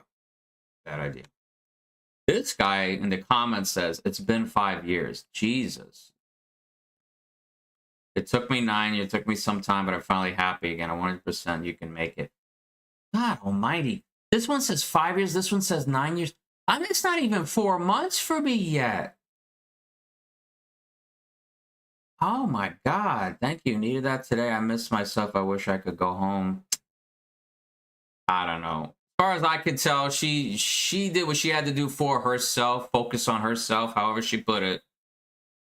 I don't think she's really suffering right now, but I'm remembering. So I think the best way to get over someone is just go to somebody else. Because when people say get over it, or I guess, how else do I say this? Get over it or move on. Move on is probably a better phrase. Okay, move on to what? Move on to who? For me to move on, I got to go from point A to point B. If point A is hurting me and it's not productive, you got to move away from point A. But in order to move away from point A, you got to move to point B. In this case, find another person. When you don't have point B, there's nowhere to go. It's like you're stuck in a one-dimensional universe. You're at one single point in existence. What do I reach out to? There's not. It seems at this point in my life, there's actually nothing to reach out to. That's what makes it so difficult for me. Let yourself lean into it, okay? Because the more you resist, the more it's going to be harder for you to get out of it, okay? And the more it's going to be harder for you to get back home to yourself. So I'm telling you, you will. Just let yourself feel. Okay, I don't know who needs to hear this very specific. So let yourself feel it, and that's true.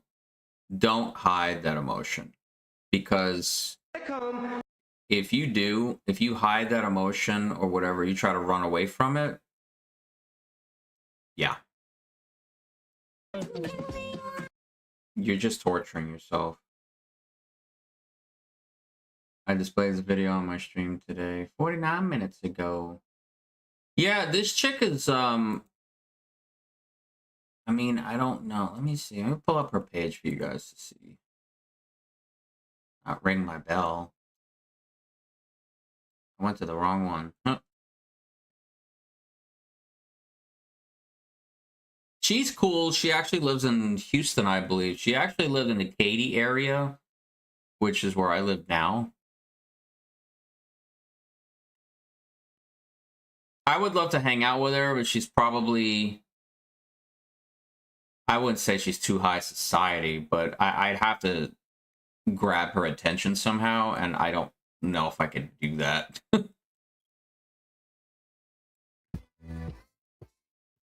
She's cute. It's official. I'm a homebody. I don't know how to socialize with people anymore. Oh. I can't do it. This is almost like I give up video or never mind type of video. I actually liked this when it came out. It came out last October 2025. I mean, she's beautiful, educated, career-oriented. I mean, she exudes success. At least she has the image of it. Last day being 38. Me banana. Come, Mr. Tallyman, tally me banana. Okay, she said last day being 38. This was back, she shot this video September of 25, so it'd be last day of being 39. So she's 40 already. Because we're already in 2026. She's 40 years old. She is 40. 1985? Is she born 1985? To the older generation on TikTok, meaning like people born in the Oh my god. This was done on my birthday. late 90s. Late 90s. And she's an 85 baby.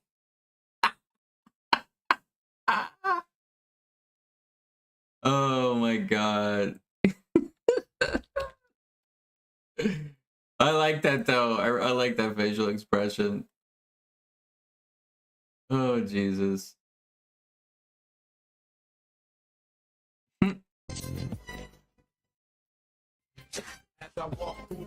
To the older generation on TikTok. Yeah, I wish. Secrets kill people like me. He was making a movie called Fools Rush In, and during a lunch break, he was playing around on a jet ski. Has an injury. He's given a pill for the pain and says it was like warm honey entering his veins. Yeah, the caption says, doctors in the USA are no different than sales agents these days. Wow. So I know he passed away. Wow. I guess the drugs that his prescription drugs that killed him, is that it? I haven't really kept up on it, but I do remember him passing away though. I really like this image. Nice. 1970s.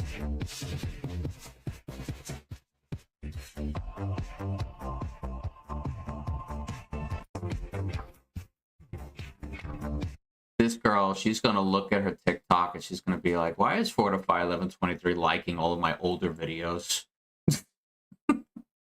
Alright. Alright, I think I'm gonna end it here. A little bit shorter stream, almost 3 hours, not bad. We started talking about the whole AI girlfriend, the Lune voice from Expedition 33. We did that. That was cool. Oh, Blue. This is one of my favorite streamers. And she just started. Yeah, she just started her stream, so. All right. I'm gonna skedaddle. It's time for me to go. I gotta get myself a nice cool drink. Something that's not as sugary, like I said. I don't go out. I wouldn't go to Dunkin' Donuts for soda. That's just a waste of time. But they have special drinks that I like. There's like berry refreshers and stuff that they have. My friend Katie actually did turn me on to a new drink, so maybe I'll try that. It's a cool, yummy drink. Oh, it's Tuesday. Oh my god, the week is still young and I'm still looking for work. So anyway, I'm gonna go. Thank you guys for watching. Fortify1123. If you don't know me already, if you're watching me on YouTube, you can head on over to Twitch. I'm actually trying my best to become an affiliate. Trying to pursue this more in life. Since I have no job, I have a lot more time, and I'm taking my friend Richie's advice to try to stream during weekdays instead of, you know, weeknights or even weekends, because there's more people watching. I mean, it just makes sense. And I'm trying to figure out what video game I'm going to be playing next. I don't always do just chatting. This is probably the most just chatting streams I've done in such a short period of time. Once I get another game to play, I could definitely start playing my games again. I do have access to Steam. Right now, I'm not finding any interesting games. I think I have to just keep searching. Maybe I should just like go to GameStop or something and, you know, purchase another game. But I need ideas. So if y'all got any ideas for me, please let me know. I'm gonna go now. Thank you so much for joining me. Good morning, good afternoon, good night. Anywhere you are watching me from, Yumi, if you see the VOD or if you're still listening in the distance, thank you so much for joining me while on stream. I appreciate you guys. You make the experience worthwhile for me. And I'll see you guys soon, and take care.